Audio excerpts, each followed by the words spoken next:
आज के हमारे मुख्य अतिथि श्रीमद राजीव दीक्षित जी का स्वागत एवं माल्यार्पण करने हेतु मैं स्वास्थ्य कल्याण संस्थान के प्रबंध निदेशक डॉक्टर एस एस अग्रवाल से आग्रह करूंगा कि उनका माल्यार्पण करने का स्वागत दिल करूंगा कि वे मुख्य अतिथि का माल्यार्पण करने का स्वागत करें, जो कि नर्सिंग कॉलेज के अध्यक्ष हैं।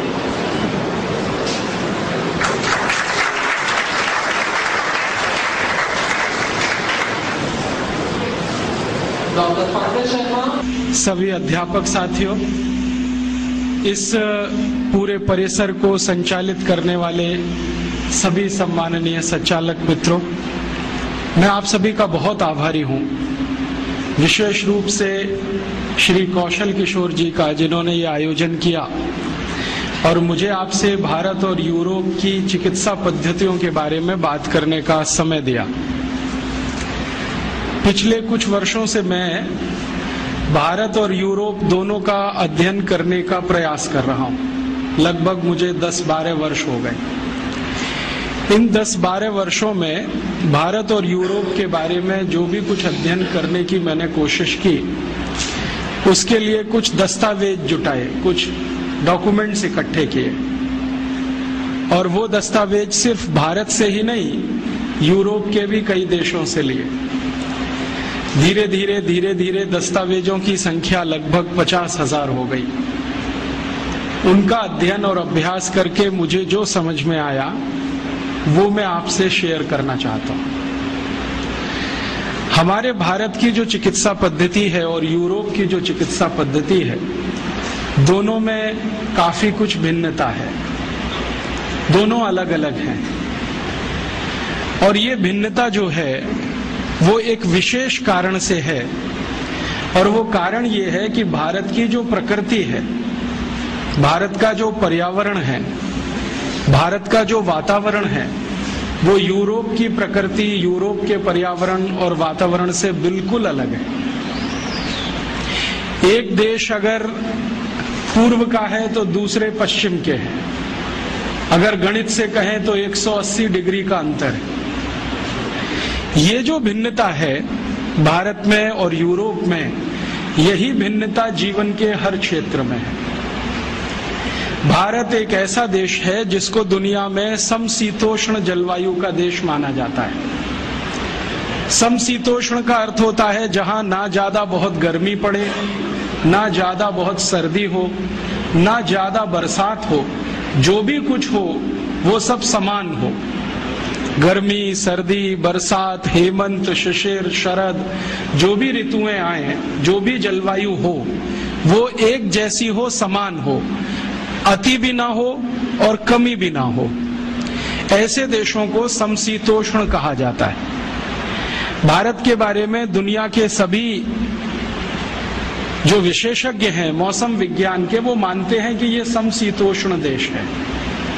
यूरोप के बारे में सभी मौसम विज्ञानी कहते हैं कि यूरोप में 2 ही मौसम होते हैं, एक तो ठंड होती है और एक भयंकर ठंड होती है। ठंड का अर्थ है जब तापमान 0 डिग्री के आसपास हो या 0 से लेके 4-5 डिग्री के बीच में रहे। भयंकर ठंड का मतलब है जब तापमान 0 से नीचे हो और -20 डिग्री सेंटीग्रेड तक हो। कभी कभी तो कुछ देश ऐसे हैं जैसे डेनमार्क, नॉर्वे, वहां -40 डिग्री सेंटीग्रेड भी हो जाए। अब जरा सोचिए, कोई देश ऐसे जहां पर न्यूनतम तापमान -40 हो जाए और कोई देश ऐसा जहां का अधिकतम तापमान +50 हो जाए, तो दोनों में जमीन आसमान का अंतर होगा। आपका शरीर जो है ना, वो तापमान के हिसाब से अपने आप को बदलता है, या शरीर की कुछ प्रणालियां ऐसी हैं जो शरीर को तापमान के हिसाब से व्यवस्थित करती रहती है। यूरोप के लोग एक ऐसे क्षेत्र में रहते हैं जहां बहुत सर्दी का उन्हें सामना करना पड़ता है, और सर्दी भी ऐसी होती है जिसमें 3-3 महीने लगातार बर्फ गिरती रहे, बर्फ सड़कों पर जमा रहे, खेतों में बर्फ पड़ी रहे, तालाबों में बर्फ ही बर्फ दिखाई दे, छतों पर बर्फ हो, गलियों में बर्फ हो, नालियों में बर्फ हो, हर जगह बर्फ। और वहां की सरकार का 3-4 महीने तक तो मुख्य कार्यक्रम ही ये है बर्फ को सड़कों से हटाना। उसके लिए बड़े बड़े बुलडोजर होते हैं, वो बुलडोजर रात दिन एक ही काम करते हैं। यूरोप में कभी भी आप जाएंगे तो सभी घरों में लगभग 2 दरवाजे होते हैं, एक तो सड़क पर खुलता है और एक छत पर खुलता है। ये सड़क वाला दरवाजा जब बंद हो जाता है तो छत वाला दरवाजा इस्तेमाल किया जाता है। कब बंद होता है? कभी कभी यूरोप में इतनी बर्फ पड़ जाती है कि सड़क पर दरवाजे की कुल ऊंचाई के बराबर बर्फ जम जाती है। गाड़ियां जो होती है ना, कारें, वो बर्फ के नीचे दब जाती हैं, फिर उनको निकालना बड़ा मुश्किल है, और निकल आई तो स्टार्ट होना और भी मुश्किल है। ऐसे हाल उनके हर साल होते हैं। आप थोड़ी कल्पना करो, आप तो जयपुर में रहते हो, कभी कभी जयपुर का तापमान 0 डिग्री के आसपास आ जाता है। जब चुरू का तापमान 0 के आसपास हो तो जयपुर भी लगभग वैसा ही हो जाता है। आप जरा सोचो क्या हाल होता है। 15 दिन तक हमारे देश में कोई काम ही नहीं होता है, कभी कभी 20 दिन हो जाते हैं। जब भारत के कुछ पूर्वी और उत्तरी इलाकों का तापमान 5 डिग्री, 4 डिग्री, 6 डिग्री के आसपास आ जाए, हवाई जहाज उड़ना बंद कर देते हैं। 20-25 दिनों तक फ्लाइट्स कैंसिल होती हैं या पोस्टपोन होती रहती है। इतना फॉग होता है कि कुछ दिखाई नहीं देता है, 1 मीटर आगे का कुछ पता नहीं चलता है, गाड़ियां चलाना मुश्किल हो जाता है, हाईवे पर जाना मुश्किल हो जाता है। सरकार के कार्यालयों में काम करने वाले कर्मचारियों की संख्या आधी से भी कम हो जाती है। स्कूल कॉलेजों की उपस्थिति घट जाती है। घरों में मैंने देखा है कि सब काम ठप पड़ जाते हैं। बस एक कोयले की अंगीठी जलाओ या हीटर जलाओ, उसके चारों तरफ बैठकर तापते रहो और भगवान से प्रार्थना करते रहो कि ये ठंड कब जाए कब जाए। ये तो थोड़े समय के लिए होता है भारत में, मुश्किल से 15-20 दिन, तब हमारा ये हाल हो जाता है। तो जरा यूरोप की कल्पना करो जहां महीनों महीनों यही हाल होता है। ये भिन्नता है हमारे में और यूरोप में, और ये भिन्नता किसी मनुष्य की बनाई हुई नहीं है, प्रकृति की दी हुई है, प्रकृति की पैदा की हुई भिन्नता है। एक और भिन्नता है, हमारे भारत के बारे में सारी दुनिया के मौसम विज्ञानी एक बहुत बड़ी बात करते, जो शायद आप जानते हो तो अच्छा है, नहीं तो हमेशा याद रखें इसको। दुनिया के सभी मौसम विज्ञानी कहते हैं कि पूरी दुनिया में, पूरे विश्व में 16 तरह की जलवायु है, 16 तरह के मौसम है। इनको तकनीकी भाषा में 16 क्लाइमेट जोन्स कहा जाता है। और सारे मौसम विज्ञानी कहते हैं कि दुनिया में 200 देश हैं, इनमें अलग अलग ये 16 तरह की जलवायु है या 16 तरह के मौसम है, लेकिन भारत अनोखा ऐसा देश है जहां सारी की सारी 16 जलवायु एक साथ मिलती है। हाँ, और भारत को छोड़ दुनिया के मौसम विज्ञानी कहते हैं कि मौसम के हिसाब से, पर्यावरण और प्रकृति के हिसाब से दुनिया में कोई विशेष देश है, यूनिक है, तो वो ये भारत देश है। ये क्लाइमेट जोन्स पता है कैसे होते हैं? टेम्परेचर के हिसाब से फिक्स किए जाते हैं। एक टेम्परेचर मान लिया 0 डिग्री से 10 के बीच में, दूसरा मान लिया 10 से 20 के बीच में, तीसरा 20 से 30 के बीच में, चौथा फिर उसके आगे, फिर 0 के नीचे। इस तरह से फिक्स किए गए हैं क्लाइमेट जोन्स। तो सब मौसम विज्ञानी कहते हैं कि भारत में लगभग सभी तरह के क्लाइमेट जोन्स हैं।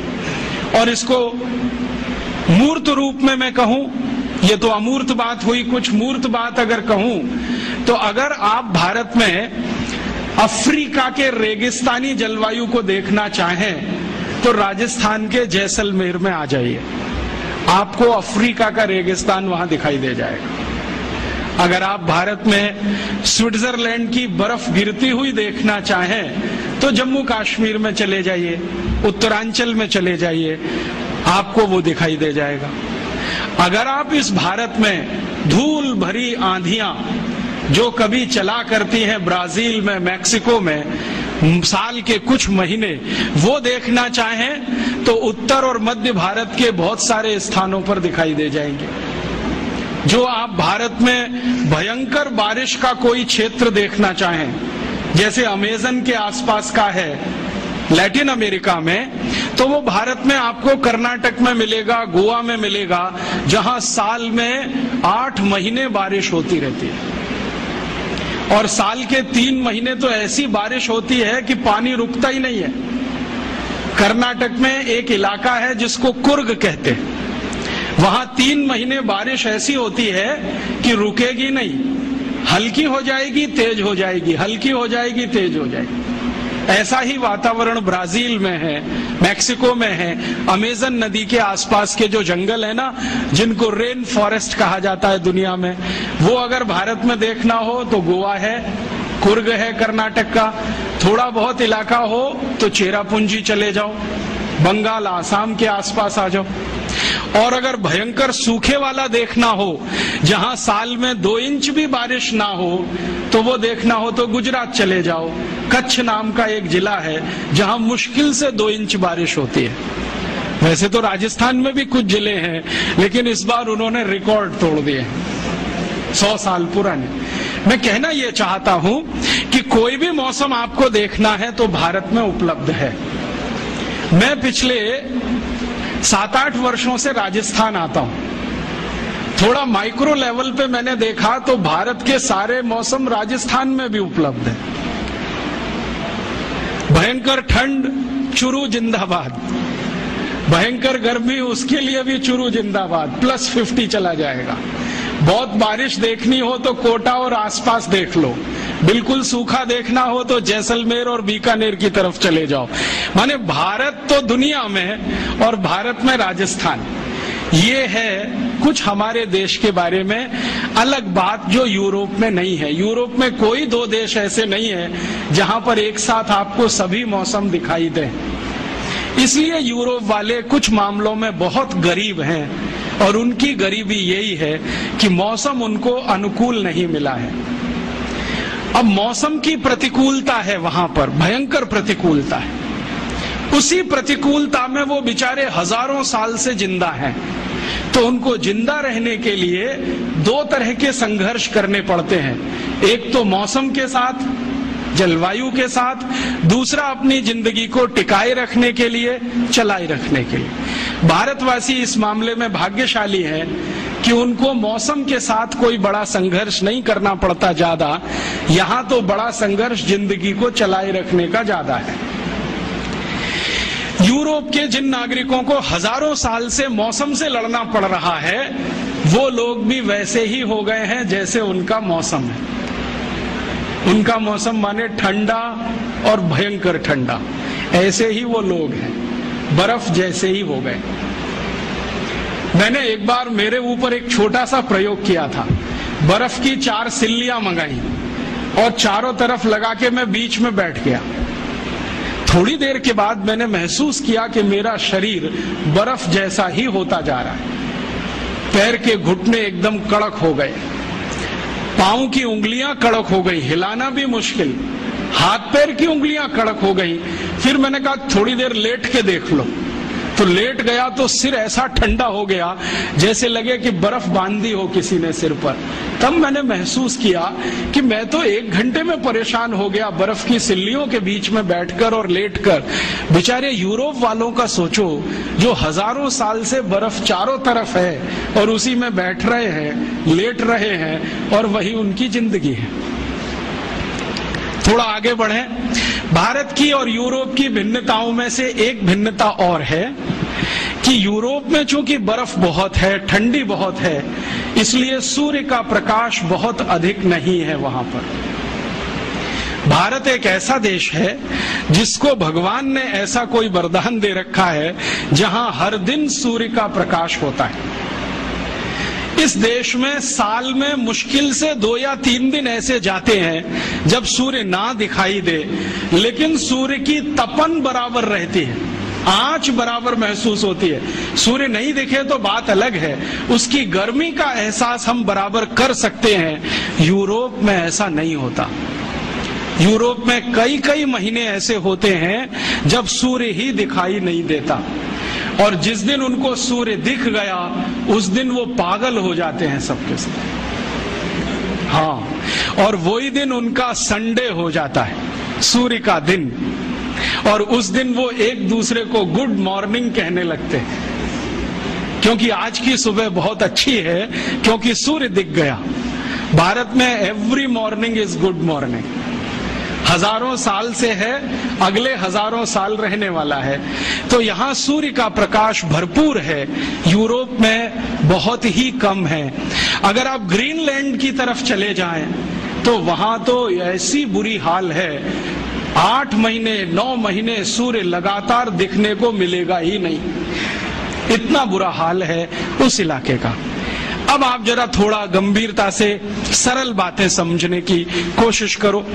जिस देश में सूर्य का प्रकाश भरपूर होगा वहां पर पेड़ पौधों की प्रजातियां बहुत होंगी, और जिस देश में सूर्य का प्रकाश ही नहीं होगा वहां जमीन में से कुछ घास का तिनका भी पैदा नहीं होगा। आप जानते हैं, भूमि में कितना भी अच्छा बीज डालो, कितनी भी अच्छी खाद लगाओ, कितना भी सुंदर से सुंदर व्यवस्था करो उसकी, और कितनी भी अच्छी व्यवस्था करो पानी की, लेकिन जो सूर्य का प्रकाश नहीं हो और गर्मी ना मिले तो बीज में से अंकुरण नहीं होता। यूरोप की कल्पना करो, जहां खेतों में महीनों महीनों बर्फ जमी रहे, वहां तो घास का तिनका भी नहीं उग सकता। तो इसलिए यूरोप के देशों में पेड़ पौधे ज्यादा नहीं होते, अर्थात पेड़ पौधों में विविधता नहीं होती, अर्थात वहां के जंगलों में बहुत किस्म के पेड़ पौधे नहीं मिलते। ले दे के 2-4 तरह के वृक्ष यूरोप के सभी देशों में दिखाई देते। कभी कभी तो इतना तकलीफ हो जाती है कि यूरोप का एक देश छोड़ के दूसरे में घुस गए, पता ही नहीं चलता कि देश बदल गया, जब तक कि कोई बोले नहीं और समझ में नहीं आए कि ये भाषा फ्रेंच से अब जर्मन हो गई है, जर्मन से इटालियन हो गई है, इटालियन से डच हो गई है, डच से पोर्चुगीज हो गई है, फिर स्पेनिश हो गई है। तब पता चलता है कि जी हमने देश बदल दिया, वरना पेड़ों को देखकर, मनुष्यों को देखकर पता ही नहीं चलता कि हमने देश बदल दिया। पेड़ पौधे उनके यहाँ बहुत ही कम है, अर्थात अंग्रेजी का एक शब्द बायोडाइवर्सिटी उनकी बहुत खराब है, या बहुत पुअर है, या वो बायोडाइवर्सिटी में बहुत गरीब है। भारत देश में इसका उल्टा है, सूर्य का प्रकाश भरपूर है, मिट्टी यहाँ की बहुत अच्छी है, यूरोप की मिट्टी भी अच्छी नहीं है। आप जरा सोचो, अगर किसी मिट्टी पर महीनों महीनों बर्फ पड़ी रहे तो वो मिट्टी न रह के पत्थर हो जाएगी, और उस पत्थर में से कुछ भी उगना बहुत मुश्किल हो जाएगा। तो वहां की मिट्टी भी पत्थर जैसी है, यहाँ की मिट्टी एकदम नरम है, मक्खन के जैसी। भारत में कई क्षेत्रों की मिट्टी तो ऐसी है कि नंगे पांव आप खेतों में चले जाओ, घुटने तक का पैर मिट्टी में अंदर धंस जाता है, इतनी नरम, इतनी कोमल, इतनी मुलायम। अगर मिट्टी नरम है तो बारिश के पानी को ज्यादा पकड़ेगी, मिट्टी नरम है तो सूर्य का प्रकाश नीचे तक जाएगा, मिट्टी नरम है तो हवा भी अंदर तक आएगी।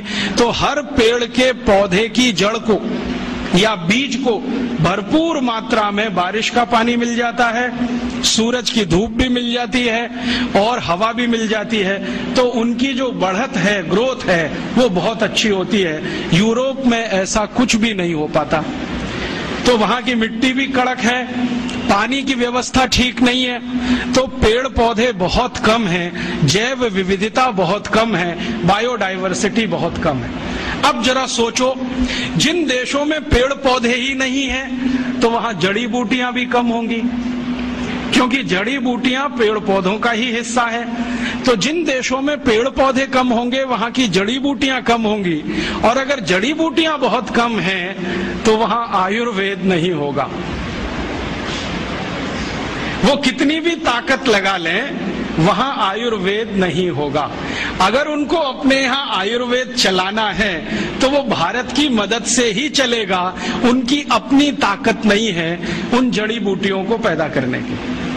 हमारे बहुत सारे मित्र कहते रहते हैं, देखो राजीव भाई, यूरोप में आजकल आयुर्वेद का बहुत प्रचार हो रहा है, अमेरिका में भी हो रहा है। हाँ, वो हो रहा है भारत से ले जाई गई जड़ी बूटियों के आधार पर, या भारत के पड़ोसी देश चीन से मंगाई गई जड़ी बूटियों के आधार पर। आप सोचेंगे और हैरान हो जाएंगे, यूरोप और अमेरिका के सभी देश एक साल में 2500 अरब डॉलर की जड़ी बूटियां भारत और चीन से खरीदते, क्योंकि उनके यहाँ वो होती नहीं है। होगी कहां से?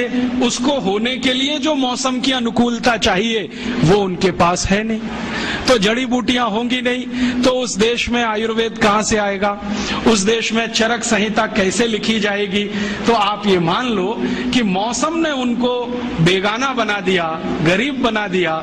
वहां ऐसा कुछ भी नहीं है जो भारत में हमको दिखाई देता है। अब भारत में आ जाएं, यहाँ वो सब कुछ है। मौसम की अनुकूलता है, प्रकृति की अनुकूलता है, ईश्वर की कोई विशेष कृपा है जो इसी देश में 16 जलवायु हैं। ये सब होने से हमारे यहाँ बहुत कुछ होगा, जड़ी बूटियां होंगी। एक बार क्या हुआ, मैं उड़ीसा गया था। उड़ीसा में एक पर्वत है, उसका नाम है गंधमार्दन पर्वत। इसका जिक्र हमारे रामचरितमानस में भी है, वाल्मीकि रामायण में भी है, और सबसे अच्छा सुंदर वर्णन इसका रघुवंशम में है, कालिदास ने किया है, गंधमार्दन पर्वत। तो जहां ये गंधमार्दन पर्वत उड़ीसा में है, मैं वहीं गया था। जिस गांव में है उसी गांव में गया था, और वहां मेरी एक सभा हुई थी। मैंने उस गांव के सरपंच को पूछा कि भाई, ये गंधमार्दन पर्वत बड़ा मशहूर है, भारत के शास्त्रों में इसका बहुत वर्णन है, जरा बताओ इसकी विशेषता क्या है? तो उसने कहा कि साहब, इसकी एक विशेषता ये है कि इस एक पर्वत पर 16,000 जड़ी बूटियां हैं। मैंने कहा नाम मालूम है? उसने कहा 16,000 के तो नहीं मालूम है, 500-600 के तो बता सकता। फिर मैंने कहा किसको मालूम है? तो कहता मेरे दादाजी को 1000-1200 का मालूम है। दादाजी के दादाजी मिल गए तो शायद 2-2,500 का मालूम हो जाएगा। लेकिन एक ही गांव के छोटे से एक पर्वत पर 16,000 जड़ी बूटियां। तो मैं वहीं नजदीक में एक जिला है, वो जिले का नाम है कालाहांडी, भवानीपट्टनम उसका जिला केंद्र है। दौड़कर गया और वहां के जितने भी बॉटनी के प्रोफेसर्स थे सबको मैं मिला। तो उन्होंने कहा हाँ, ये बात सही है। एक एक प्रोफेसर बोलता है कि मैंने लिस्टिंग किया है, तो कोई प्रोफेसर के पास 2,500 जड़ी बूटियों का लिस्टिंग है, किसी के पास 3,000 का है। एक प्रोफेसर ने कहा मैं 40 साल से काम करता हूं, उनके पास कुछ 7-7,500 जड़ी बूटियों की लिस्ट है। क्या क्या गंधमार्दन पर मिलता है, और उनकी इच्छा है कि मैं सबका लिस्टिंग करूं 16,000 का। लेकिन वो कहते हैं कि शायद 2 जन्म इसमें लग जाएंगे, एक जन्म में ये होने वाला नहीं है। आप सोचो, गंधमार्दन पर्वत एक भारत के जिले के एक गांव के नजदीक का छोटा सा पहाड़, वहां पर इतनी जड़ी बूटियां, तो संपूर्ण भारत का जो मुकुट है हिमालय, उसकी कल्पना करो। भारत के बहुत सारे पादप विशेषज्ञ, पौधों के विशेषज्ञों से मैं मिला हूं, तो उनका कहना है कि राजीव भाई, कम से कम 84-85 हजार जड़ी बूटियां तो हिमालय में मिल ही जाएंगी। मैंने पूछा अधिक से अधिक कितनी बताओ? तो उनका वो अभी कैलकुलेशन संभव नहीं है, हमारी इमेजिनेशन काम नहीं करती, कल्पना शक्ति काम नहीं करती। एक बार मैंने सोचा कि संपूर्ण भारत देश के 10 करोड़ विद्यार्थियों को एक बड़े प्रोजेक्ट पे लगा दिया जाए कि तुम्हारे गांव और आसपास में जितनी जड़ी बूटियां हैं उनकी लिस्ट बनाओ, तो शायद 2-4 साल में पूरी लिस्ट बनकर आ जाए। लेकिन 10 करोड़ विद्यार्थी इसमें लगे तो ऐसे ही नहीं आएगी। कितना बड़ा काम है जो अभी तक करने के लिए बाकी पड़ा है, और हमें इसका अंदाजा नहीं है। शायद इसलिए नहीं कि भगवान ने भरपूर दे दिया है, तो हमें स्केयर सिटी का अंदाजा नहीं है। ये जो यूरोप और अमेरिका वाले हैं जिनको कुछ मिला नहीं है, वो तड़पते हैं, फड़फड़ाते हैं और वो रोज भारत सरकार पर आकर ऐसे दबाव डालते हैं कि भारत के कानूनों में संशोधन कर दो और हम ये हिमालय की सब जड़ी बूटी खोद कर ले जाएं, भारत के पहाड़ों से जितना मिले वो ले जाएं, ऐसी व्यवस्था कर दो। और इसी व्यवस्था के लिए उन्होंने गेट करार नाम का एक अंतर्राष्ट्रीय समझौता भारत से करा लिया है, जिसमें से रास्ते खुल जाएं ताकि भारत की बेशकीमती जड़ी बूटियां बिना किसी अवरोध के भारत के बाहर चली जाए। वो तड़पते हैं और इतने सारे रिसर्चर्स वहां से आते हैं यूरोप और अमेरिका से, वो एक ही बात के लिए यहाँ काम करते हैं, किस इलाके में क्या क्या जड़ी बूटियां हैं, कौन कौन से क्षेत्र में क्या क्या मिलता है। अब उन्होंने एक नया रास्ता निकाला है। भारत सरकार कुछ ऐसे मूर्खता के काम करती है, उनमें से एक काम है फॉरेन फंड से एनजीओज चलाना। विदेशी पैसा लिया और एक ट्रस्ट बना लिया, एक संस्था बना ली, एक एनजीओ बना लिया।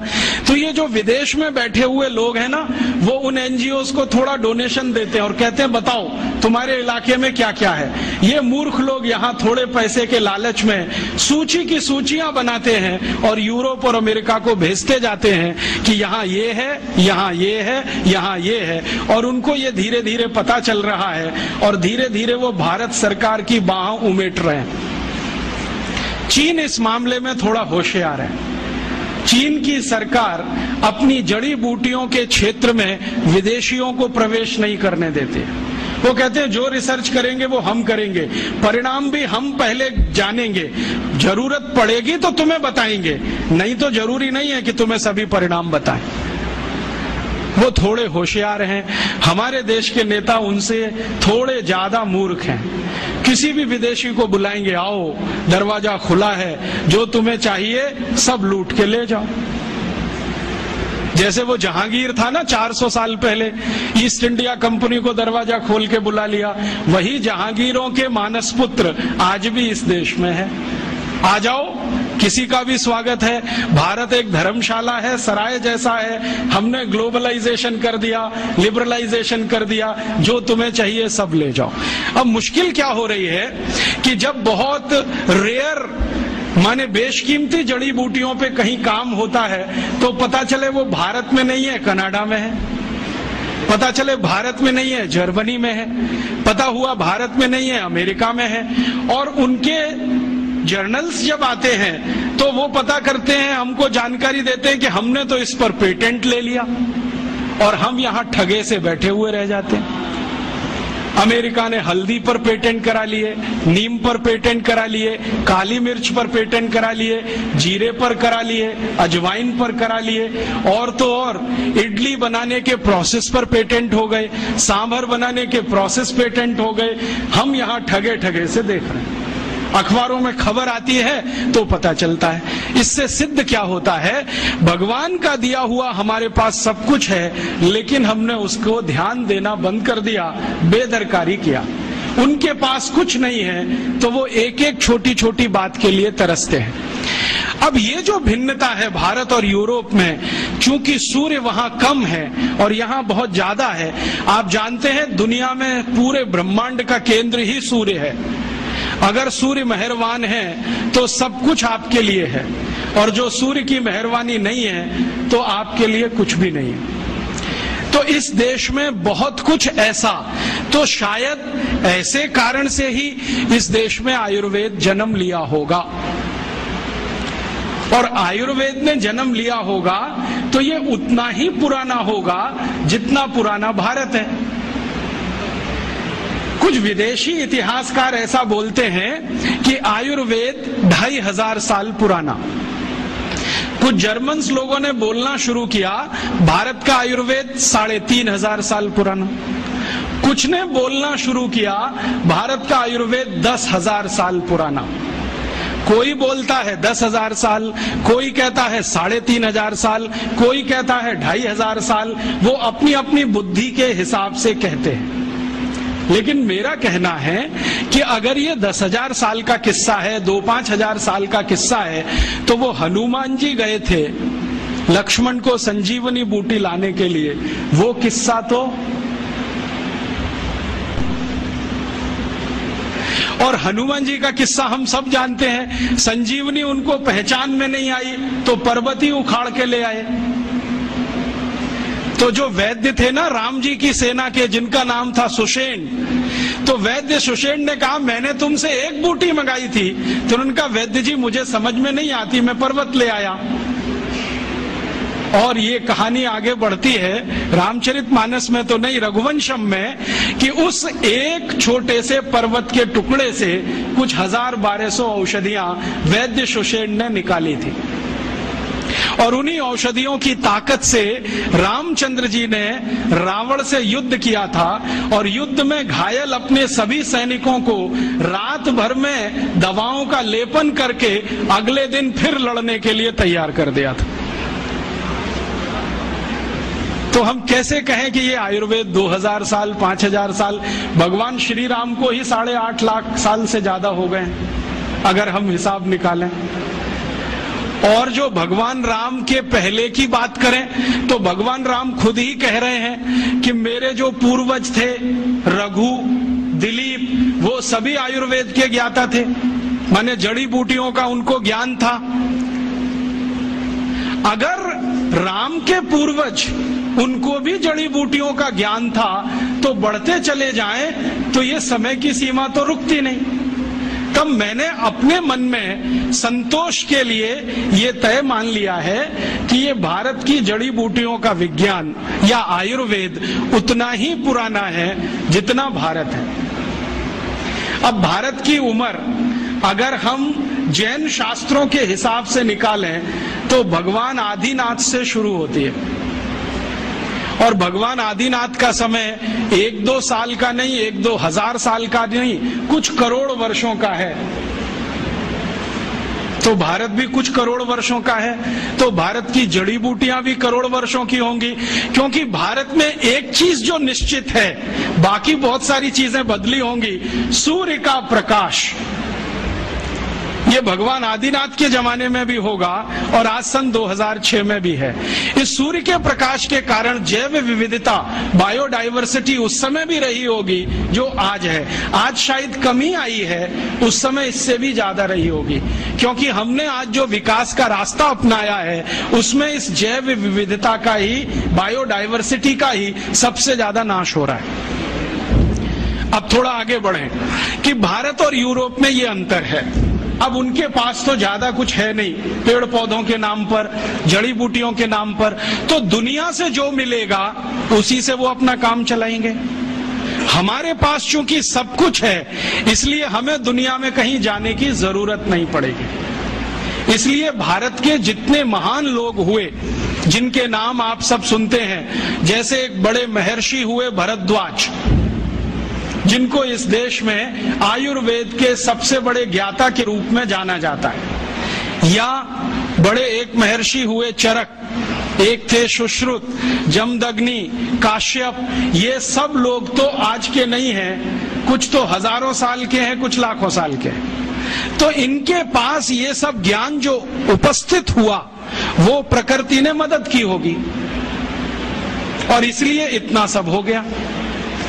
अब वहां पर यूरोप में तो ये कुछ है नहीं, तो वहां किस तरह की चिकित्सा आई होगी, एक उदाहरण देता हूं। ये जो आधुनिक चिकित्सा है, मॉडर्न मेडिसिनल सिस्टम, जिसका पर्यायवाची इस समय है एलोपैथी, इस एलोपैथी का जनक माना जाता है एक ग्रीक व्यक्ति हिप्पोक्रेटिस। आप जानते हैं उसकी फिलॉसफी क्या है? मैंने हिप्पोक्रेटिस की बायोग्राफी पढ़ी, ऑटोबायोग्राफी, जो उसने ग्रीक में लिखी थी। बाद में अंग्रेजी हुआ, फ्रेंच हुआ, कई भाषाओं में तर्जुमा हुआ, ट्रांसलेशन हुआ, कई लोगों ने उस पर टिप्पणियां लिखी हैं। उसकी फिलॉसफी जरा सुनिए। वो ये कहता है कि शरीर में कोई रोग आ गया तो अब इसको दूर करने का एक ही उपाय है कि आपका जो रक्त है ना, ये प्रदूषित हो गया, इसको निकाल दो शरीर से, इसको निकाल दो। इसके अलावा कुछ और मालूम ही नहीं उसको कि कुछ कर सकते हैं क्या। तो उसने ले दे के एक सिद्धांत बनाया कि आपको बुखार हो गया तो रक्त प्रदूषित हो गया, इसको निकाल दो। आपको जुकाम हो गया, रक्त प्रदूषित हुआ, इसको निकाल दो। आपको फोड़ा हो गया, रक्त प्रदूषित हुआ, इसको निकाल दो। माने जो भी कुछ है वो निकाल दो, ठीक है।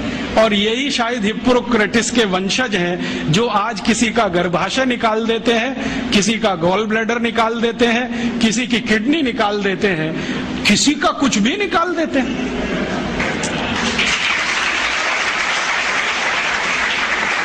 और निकालने के पहले हमको कन्विंस करते हैं, देखो ये तो बेकार है, इसमें अब रखा क्या है। अगर गर्भाशय बेकारी होता तो भगवान ने क्यों दिया? गॉल ब्लैडर बेकारी होता तो ईश्वर ने क्यों दे दिया? किडनी बेकारी है तो ये क्यों है हमारे शरीर में? अगर सब कुछ ही बेकार है तो ये शरीर को ही काट काट के फेंक दो, इसको रखने की क्या जरूरत है? ये सब हिप्पोक्रेटिस के पुत्र हैं, उसी को अपना वंशज मानते हैं। हिप्पोक्रेटिस क्या कहता था? कुछ बीमारी हुई रक्त निकालो। वो तो बेचारा रक्त तक सीमित था, इन्होंने इतना विकास कर लिया है कि अब कुछ भी निकाल दो। मैं आपको एक सच्ची कहानी सुनाता हूं, ये हमेशा आप याद रखना। ये जो हिप्पोक्रेटिस ने विज्ञान बनाया, जिसको मॉडर्न एलोपैथिक सिस्टम कहते हैं, इस विज्ञान के शिकार दुनिया भर के लोग हुए, दुनिया भर के लोग। मैं आपको एक नाम सुनाता हूं जो जल्दी आपके समझ में आ जाए। अमेरिका के पहले राष्ट्रपति जॉर्ज वॉशिंगटन, मालूम है? ये बेचारे बड़े सीधे साधे व्यक्ति थे, बड़े मेहनती थे। इन्होंने अमेरिका को इंग्लैंड की गुलामी से आजाद कराने में बहुत काम किया, बहुत काम किया। और अमेरिका की प्रजा ने उनके काम को देखते हुए उनको पहला राष्ट्रपति बनाया। अमेरिका की आजादी आई लगभग 1779 के आसपास और पहले राष्ट्रपति बने जॉर्ज वॉशिंगटन। आपको मालूम है जॉर्ज वॉशिंगटन की मृत्यु कैसे हुई? हिप्पोक्रेटिस सिद्धांत अपना के। क्या हुआ, वो जब राष्ट्रपति हो गए ना तो एक बार उनको बुखार आ गया, कुछ वायरल इन्फेक्शन हुआ होगा। तो वो तो हिप्पोक्रेटिस के पक्के चेले थे, उन्होंने कहा अरे मेरे गुरु ने कहा है कि रक्त प्रदूषित हो गया। तो अब बुलाया उन्होंने एक डॉक्टर को, कहा कि मेरे शरीर से दूषित रक्त निकालो। तो वो एक आया डॉक्टर और उनकी दोनों नसें काट गया, दोनों हाथ की नसें काट दी, लेफ्ट और राइट ये वाली। अब नसें कट गई तो खून भल भल भल भल निकलना शुरू, रात भर निकलता रहा। सवेरे वो डॉक्टर जब आया देखने के लिए तो जॉर्ज वॉशिंगटन मरे हुए मिले। ये कहानी है हिप्पोक्रेटिस सिद्धांत की। जॉर्ज वॉशिंगटन मर गए इस हिप्पोक्रेटिस के चक्कर में कि खून तुम्हारा खराब हुआ है, काट के निकाल दो। अब इनको पता तो है नहीं कि खून बनाना कैसा, काट के निकालना आता है। और ये तो मैंने एक कहानी सुनाई आपको, जॉर्ज वॉशिंगटन जैसे हजारों राजा यूरोप में, ग्रीस में इसी सिद्धांत के शिकार हुए। एक राजा था, बहुत पुरानी कहानी बताता हूं, 4वीं शताब्दी की, क्लॉडियस रोम का, वो भी इसी चक्कर में मरा। उसको भी कुछ बुखार आया और उसके डॉक्टर ने आके नस काट दी उसकी, पैर की भी हाथ की भी, कि खून निकल जाने दो सारा, ये खून निकल गया तो अच्छा हो जाएगा। क्लॉडियस मर गया। डेमोस्थनीज एक बड़ा राजा, वो मर गया। एशुनियस मर गया। ऐसे एक नहीं 1,500-2 हजार से ज्यादा राजा इसी चक्कर में मर गए। ये है मॉडर्न एलोपैथिक सिस्टम। इसने सारी दुनिया को ये सिखाया है कि देखो साइंटिफिक यही है, जो भी है निकालो निकालो, खून है तो निकालो, किडनी है तो निकालो, गॉल ब्लैडर है तो निकालो, ऐसा ये सिस्टम है। अब भारत में क्या है?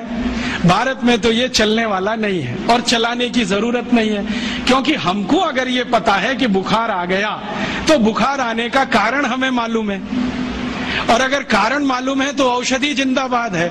एक नहीं 84,000 औषधि है, कोई ना कोई काम करेगी उस पर। तो भारत में जब बुखार आता रहा तो औषधियां दी जाती रही, जड़ी बूटियां दी जाती रही और हम ठीक होते रहे। इसलिए हमको कभी काट पीट के रक्त निकालने की जरूरत नहीं पड़ी। हमने रक्त निकाला युद्ध के मैदानों में, ये नहीं कि ब्लेड काट के अपने ही शरीर से।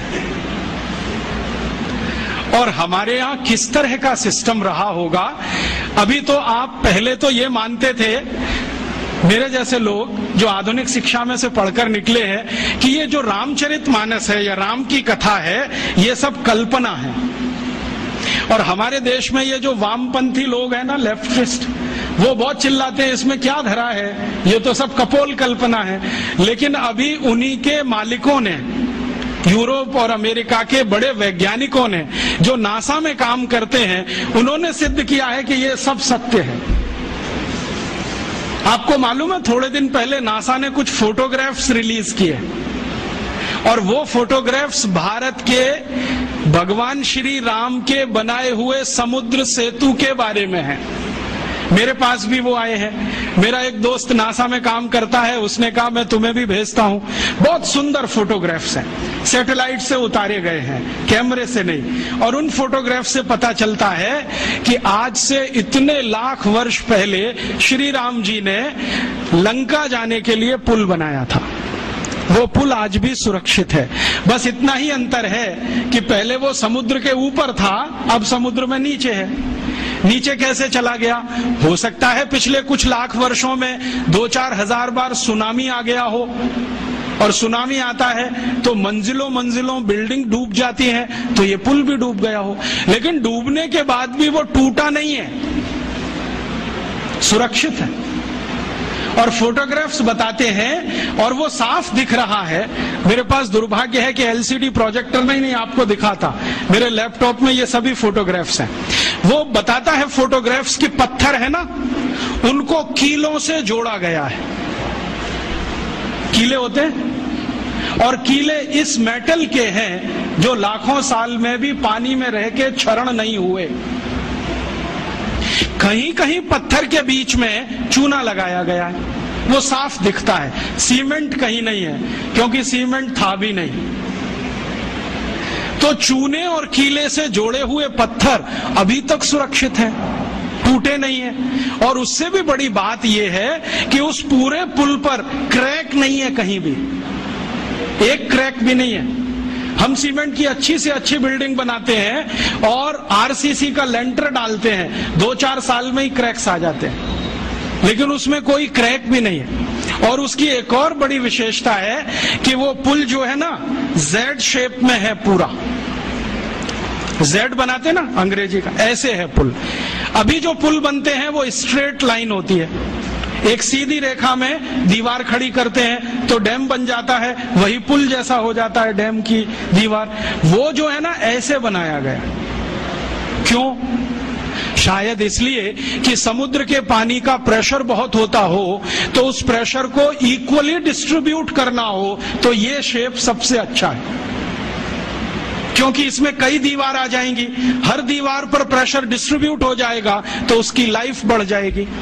इतनी अकल हिंदुस्तान के लोगों को आज से 8-8.5 लाख साल पहले थी।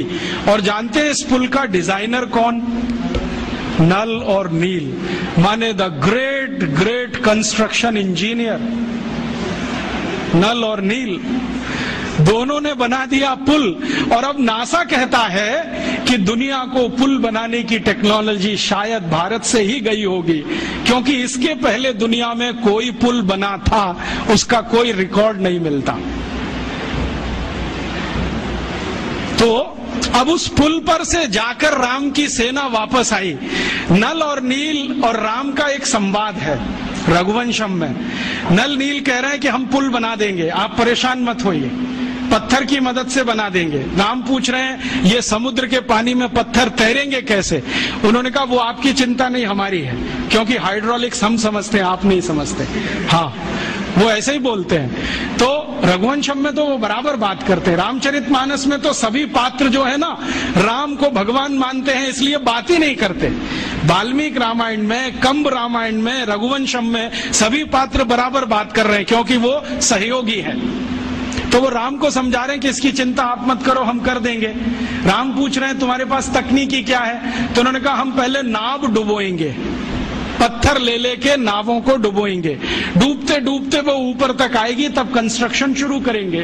कितना दिन लगेगा? उन्होंने कहा जो लगे सो लगे, लेकिन पुल बना देंगे। तो राम जी पूछ रहे हैं कि ये पुल बनेगा तो जाएंगे तो सही, लौट के आएंगे कि नहीं? तो उन्होंने कहा आपको मैं एक गारंटी दे सकता हूं कि अपनी सेना जो जाएगी वो तो लौट के आएगी, जो रावण की सेना इस पुल पर आई तो ये डूब जाएगा। कैसे डूब जाएगा?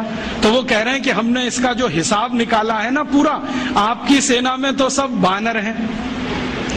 हाँ, और बानर जब चलते हैं ना तो मिनिमम प्रेशर डालते हैं जमीन पर।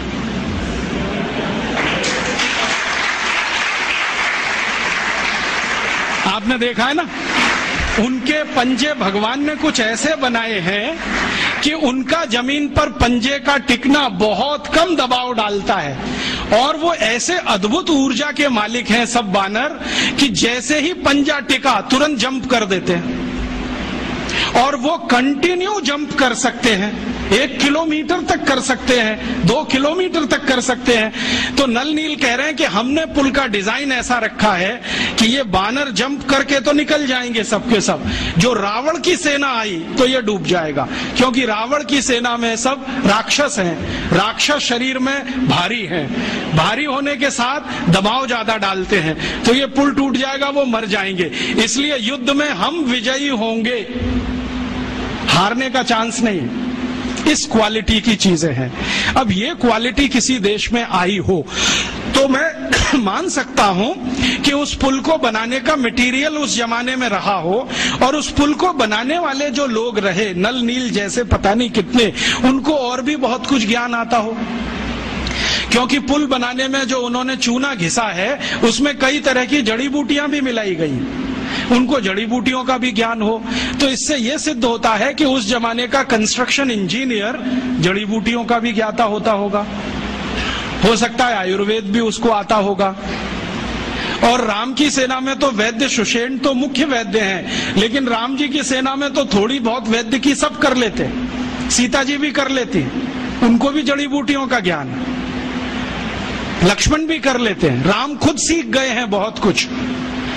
तो इन घटनाओं से मैं कहना एक ही बात चाहता हूं कि शायद ये लाखों साल पुरानी विद्या है, ये 10-20 हजार साल की विद्या नहीं है।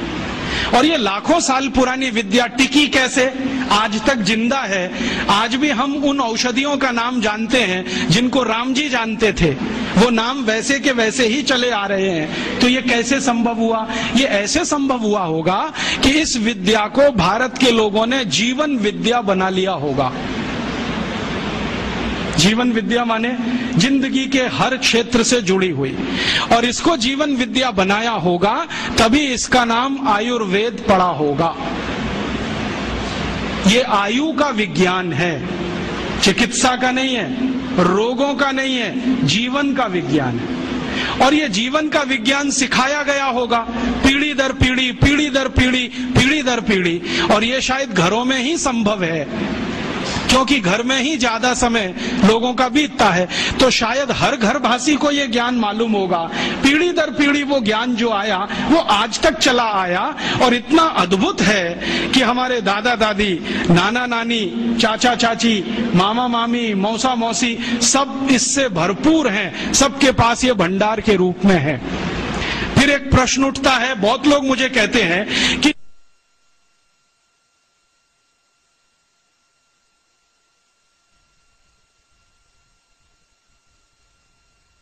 हमारे यहाँ लाखों साल ऐसे चला आया परंपरा से, तो पिछले 1000 साल में ये डूब कैसे गया? इसका महत्व कैसे कम हो गया? कारण क्या रहा इसका? इसका कारण एक कहानी है। अंग्रेज आ गए, अंग्रेजों से पहले फ्रांसीसी आए, उनसे पहले पुर्तगाली आए, पुर्तगालियों से पहले मुगल आए, उनसे पहले हूण आए, शक आए, सबने लूटा इस देश को। और जो बाहर से आया हुआ लुटेरा होता है ना, उसका एक ही धर्म है कि वो यहाँ से जो भी कुछ है लूट कर ले जाए। और वो यहाँ से जो भी कुछ लूट कर ले जाए, उसके लिए आवश्यक है कि जिसका वो धन और संपत्ति है वो उसको लूटने के लिए छोड़े। तो हमने शायद ये लूटने के लिए छोड़ा होगा और उन्होंने इसको लूट लिया होगा। हमने इसको लूटने के लिए क्यों छोड़ा होगा? कोई तो कारण होगा इसके पीछे। तो बहुत दिनों से सोचते सोचते मैं एक नतीजे पे पहुंचा हूं कि शायद एक कारण ये रहा हो कि हमने प्रकृति की दी गई इस संपदा को अपने पास इतनी अधिक मात्रा में उपलब्ध होने पर मान लिया कि हम तो सुरक्षित हैं।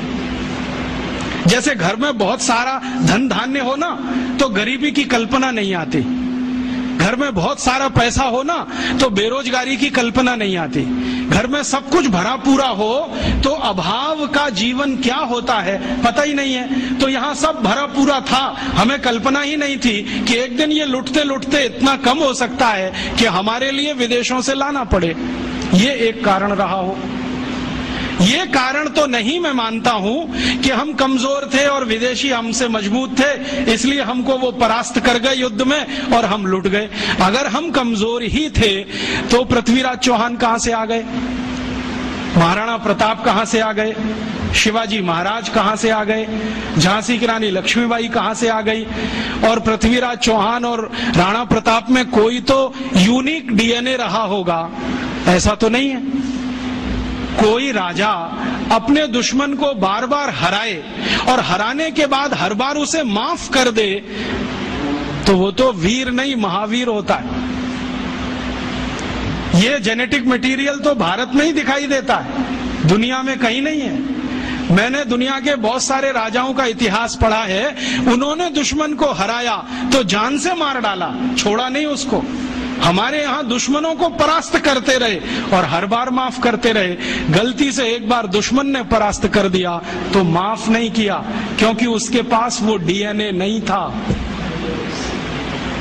माफ करने के लिए जो जिगर चाहिए ना, उसके लिए कुछ खास तरह का बॉडी कंस्ट्रक्शन होता है, कुछ खास तरह के एंजाइम्स होते होंगे, कुछ खास तरह के हार्मोन्स होते होंगे। तो पृथ्वीराज चौहान में तो होंगे, उनके दुश्मन में नहीं रहे होंगे। तो हम कमजोर तो नहीं थे, हमारा इतिहास बार बार बताता है कमजोर तो नहीं थे, ताकतवर तो थे। तो फिर परास्त कैसे हुए, हारे कैसे? शायद इसी से जो पृथ्वीराज चौहान की कहानी बताती है कि दुश्मन को हराया छोड़ दिया। हमारे शास्त्रों में एक मंत्र है, वो है तो संस्कृत में, मैं सीधे हिंदी में बताता हूं। वो मंत्र ये कहता है कि दुश्मन को, आग को, कर्जे को और बीमारी को कभी नहीं छोड़ना चाहिए। दुश्मन को, आग को, बीमारी को और कर्जे को कभी अधूरा नहीं छोड़ना चाहिए। दुश्मन को अगर छोड़ दिया तो वो ही मारेगा। फिर भारत की आजादी के पिछले 60 साल का इतिहास गवाह है, हर बार पाकिस्तान को हराया, हर बार हमने छोड़ा। 48 में हराया, छोड़ दिया। 65 में हराया, लाहौर तक हम पहुंच गए, फिर छोड़ दिया। 71 में हराया, फिर छोड़ दिया।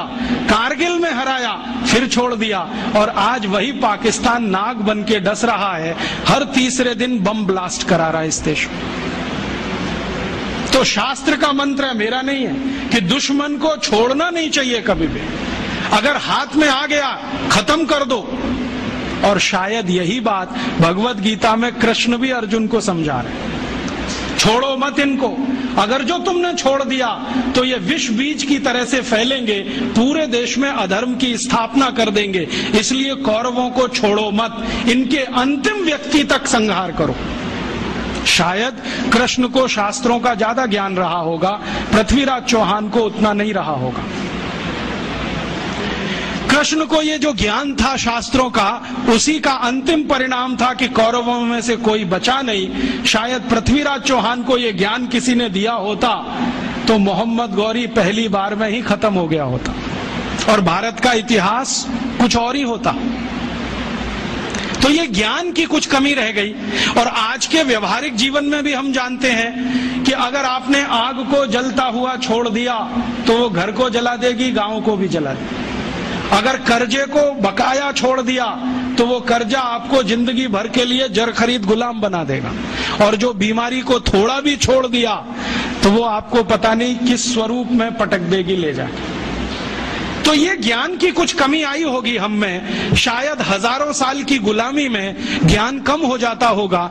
मेरे एक गुरु हैं जिनका नाम है श्री धर्मपाल, बहुत बड़े इतिहासकार हैं। वो बार बार मुझे ये कहते हैं कि देखो, जिस देश में गुलामी आ जाती है, जिस समाज में गुलामी आ जाती है, उस समाज का सब कुछ चला जाता है। उनका ज्ञान चला जाता है, उनकी परंपराएं चली जाती हैं, मान्यताएं चली जाती हैं, व्यवस्थाएं टूट जाती हैं, सब कुछ चला जाता है। तो शायद 1200 साल की गुलामी ने ज्ञान में कुछ कमी लाई हो और ये हम सोचना भूल गए हों कि दुश्मन को अधूरा मत छोड़ो। इसी कारण से हम परास्त हुए, बाकी कोई दूसरा कारण नहीं था। ईस्ट इंडिया कंपनी से भारत के राजाओं के जो संघर्ष है ना, उसमें भी यही कहानी दिखाई देती है। 1825 में दक्षिण भारत में एक बड़ी रानी है जिसका नाम है कित्तूर चेन्नम्मा। वो अंग्रेजों को परास्त करती है, युद्ध में हराती है और उनको बाइज्जत बरी कर देती है कि जाओ। तो दक्षिण भारत का एक राजा है हैदर अली, जो बार बार अंग्रेजों को हराता है, हर बार छोड़ देता है। उसी का बेटा है टीपू सुल्तान, बार बार हराता है, छोड़ देता है, लेकिन एक बार टीपू सुल्तान हार जाता है तो अंग्रेज उसका मर्डर कर देते हैं, छोड़ते नहीं।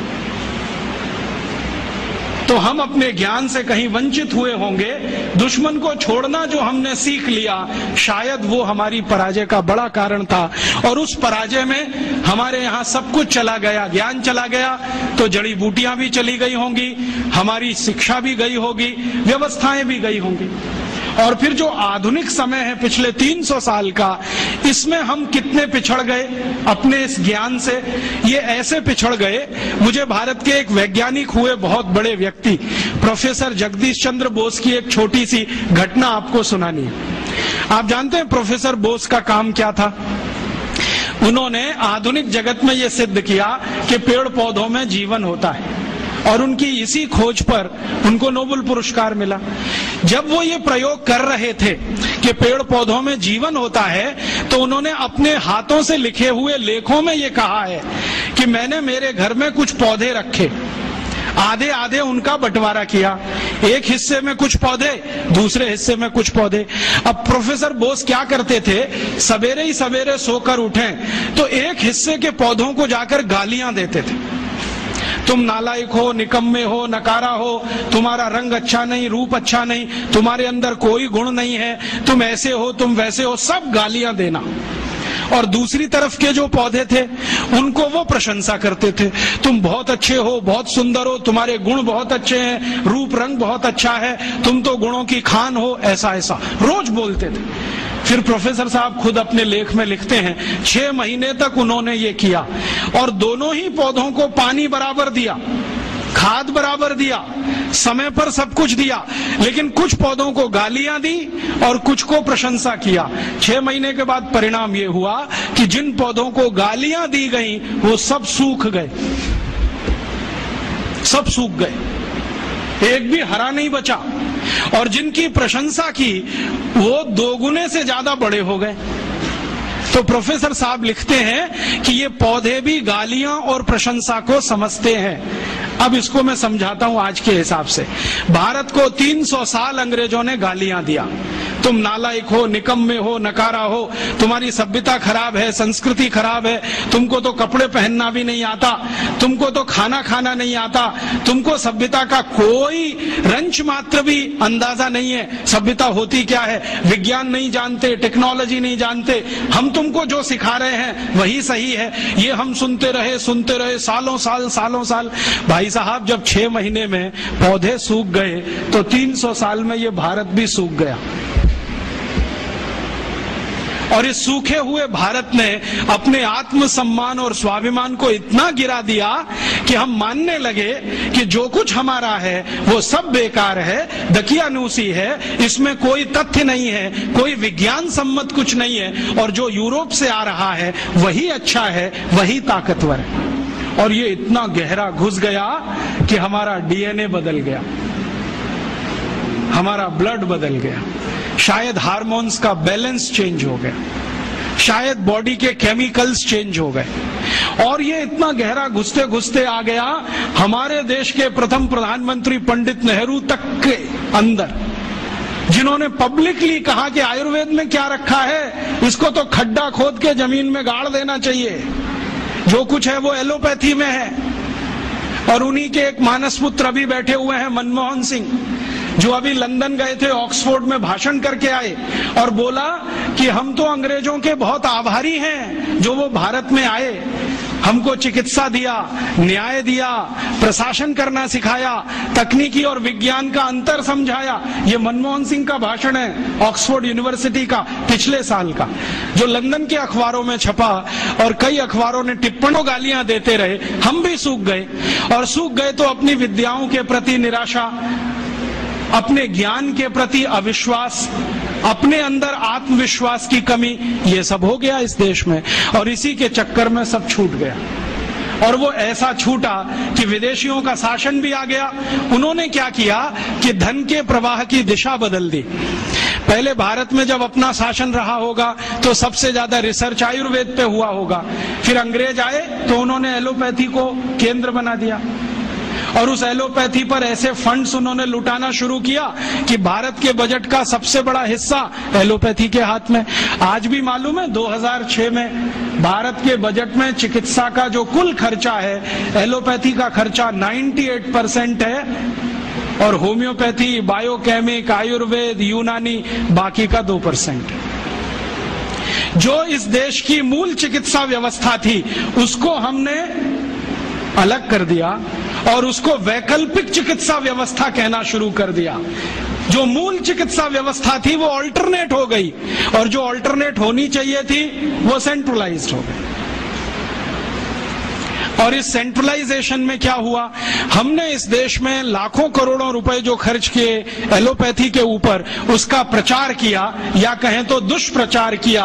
वो दुष्प्रचार इतना घुस गया मानस में कि गांव का भी साधारण आदमी अब इंजेक्शन ही लगवाता है, उससे कम पे उसको संतोष नहीं आता। और जो डॉक्टर 8-10 गोलियां लिख दे तो वो बड़ा डॉक्टर है, और जो एक गोली से ठीक कर दे वो छोटा डॉक्टर है, और जो बिना गोली के ठीक कर दे वो तो मूर्ख है।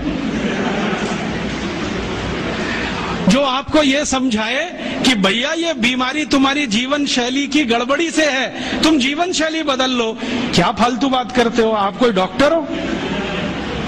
और जो आपकी जीवन शैली की बीमारी में 20 गोलियां खिलाए, सवेरे 4 खाना गोली, दोपहर को 4 खाना, शाम को 4 खाना, गोली ही गोली खाना, रोटी मत खाना, रोटी की जगह गोलियां खाना, सब्जी मत खाना, जैसे सब्जी खाते हो ना वैसे गोलियां खाना, भर भर के हथेली, और कहना हम बहुत स्मार्ट हैं क्योंकि इतनी गोलियां खाते हैं, 500 रुपए फीस लेता है उस डॉक्टर के पास जाते। ये घुस गया, और ये घुस गया है, अब इसको निकालने की बात है। ये निकलेगा नहीं वायरस तब तक इस देश की चिकित्सा पद्धति वैकल्पिक रहेगी और बाहर से आई हुई मुख्य हो जाएगी। इस वायरस को निकालना है, वो हम सबको। कैसे निकालें? पहले तो अपने ऊपर विश्वास करना सीखें कि हमारी चिकित्सा पद्धति में बहुत दम है।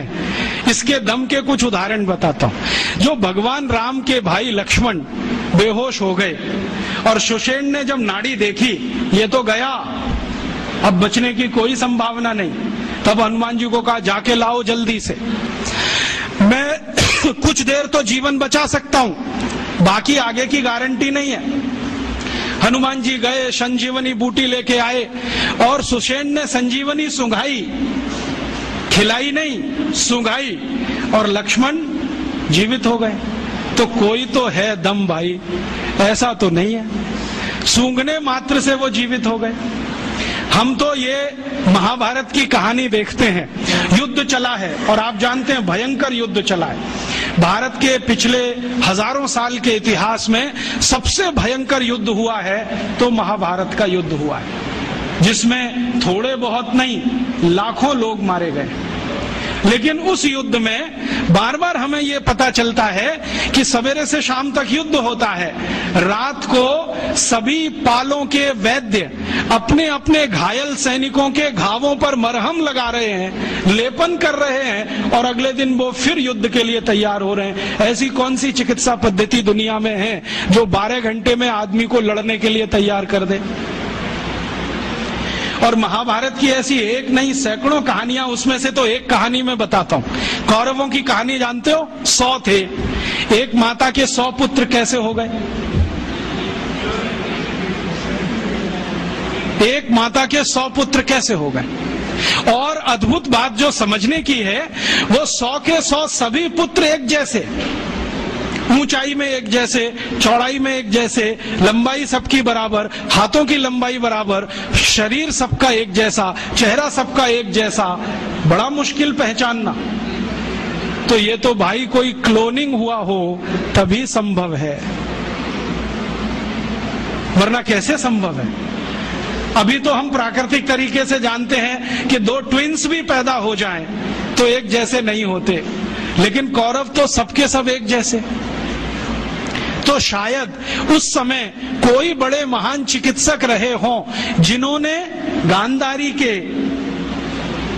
रक्त में से कुछ निकालकर क्लोन कर दिया हो, या उनके गर्भाशय से कुछ निकालकर क्लोन किया हो, उसमें से ये कौरव पैदा हुए हों।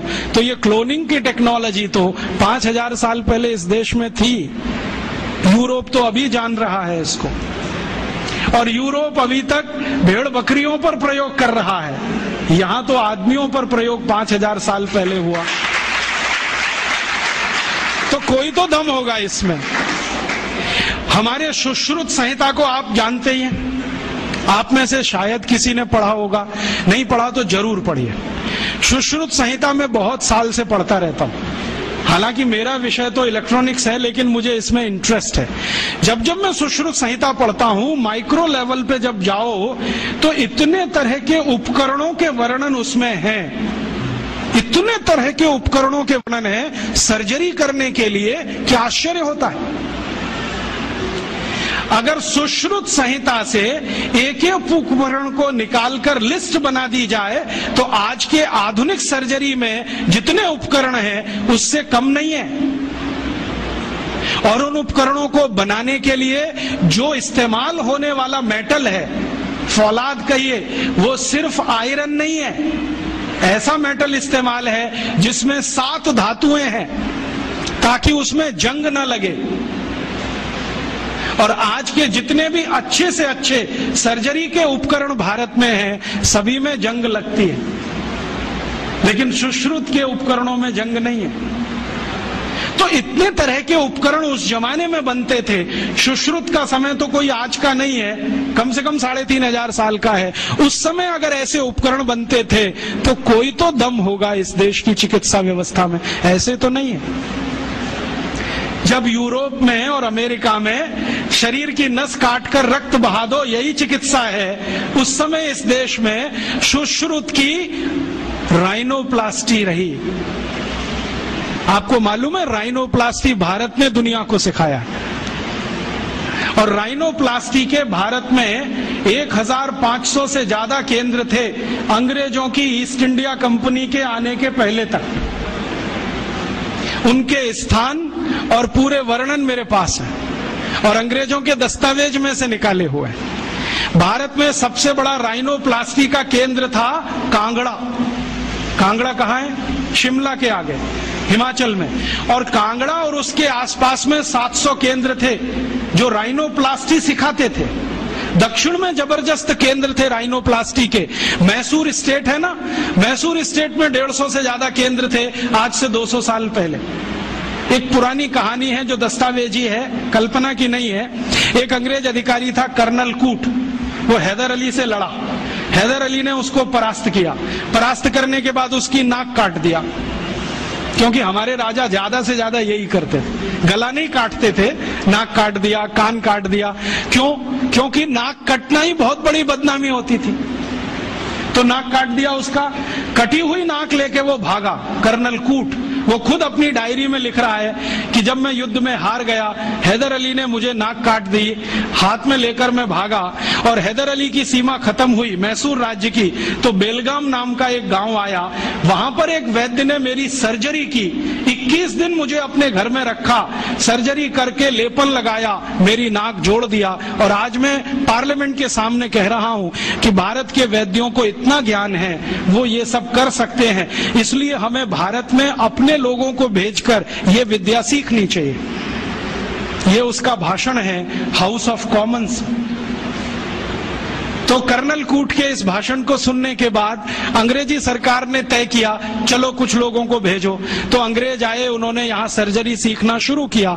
और जो अंग्रेजों ने सर्जरी सीखा है वो लिख रहे हैं कि जो जातियां भारत में सर्जरी में मास्टर थी वो सब नाई थे। नाई समझते हैं? बाल काटने वाले, ये सब सर्जन थे 200 साल पहले। हाँ, सब सर्जन थे 200 साल। अब जरा सोचो कि नाई अगर सर्जन रहे हों तो वो पिछड़ी जाति कैसे हुई? अंग्रेजों ने उनको 1881 के सर्वे में पिछड़ी जाति घोषित किया। उसके पहले इस देश में नाई कभी भी पिछड़ी जाति में नहीं थे। 1881 में सेंसस हुआ सबसे पहला, और आज तक वो चल रहा है, हर 10 साल में होता है जनसंख्या का गणना। अंग्रेजों ने पहली गणना में नाइयों को पिछड़ा वर्ग में डाल दिया। और एक अंग्रेज कहता है कि ये अच्छा ही है, क्योंकि ये विद्या में इतने ऊंचे हैं, अगर इनको नीचे नहीं लाओगे ये गुलामी कभी स्वीकार नहीं करेंगे। और आज हमारी सरकार भी उनको पिछड़ा ही कहती है। उनके हाथ में इतना हुनर है, उंगलियों में इतनी फ्लेक्सिबिलिटी है, वो आप देखते हैं ना बाल काटते समय, वो गर्दन भी काट सकते हैं, सोचो ना। और इतनी सफाई से उस तरह चलाते हैं, उस तरह से वो किसी ट्यूमर को भी काट के निकाल सकते हैं। ये सब बहुत बड़े सर्जन रहे। और आज से 200 साल पहले के दस्तावेज बताते हैं कि कांगड़ा और उसके आसपास, कुर्ग और उसके आसपास, मैसूर और उसके आसपास जितने सर्जरी सिखाने वाले केंद्र थे, उन सबके आचार्य नाई ही थे जातियों। ये सब सर्जन थे। और इन्होंने जो सर्जरी सिखाई है वो हिंदुस्तान के गांव-गांव फैलाई। फिर अंग्रेजों ने क्या किया, ये जो सर्जरी सिखाने वाले केंद्र थे इन सबको गैर कानूनी घोषित कर दिया। एक कानून बनाया जिसका दुर्भाग्य से नाम है इंडियन एजुकेशन एक्ट। उसमें इंडियन कुछ भी नहीं है, नाम उसका इंडियन एजुकेशन एक्ट। उस कानून में उन्होंने ये तय किया कि भारतीय विद्याओं को सिखाने वाले जितने भी केंद्र हैं वो सब गैर कानूनी।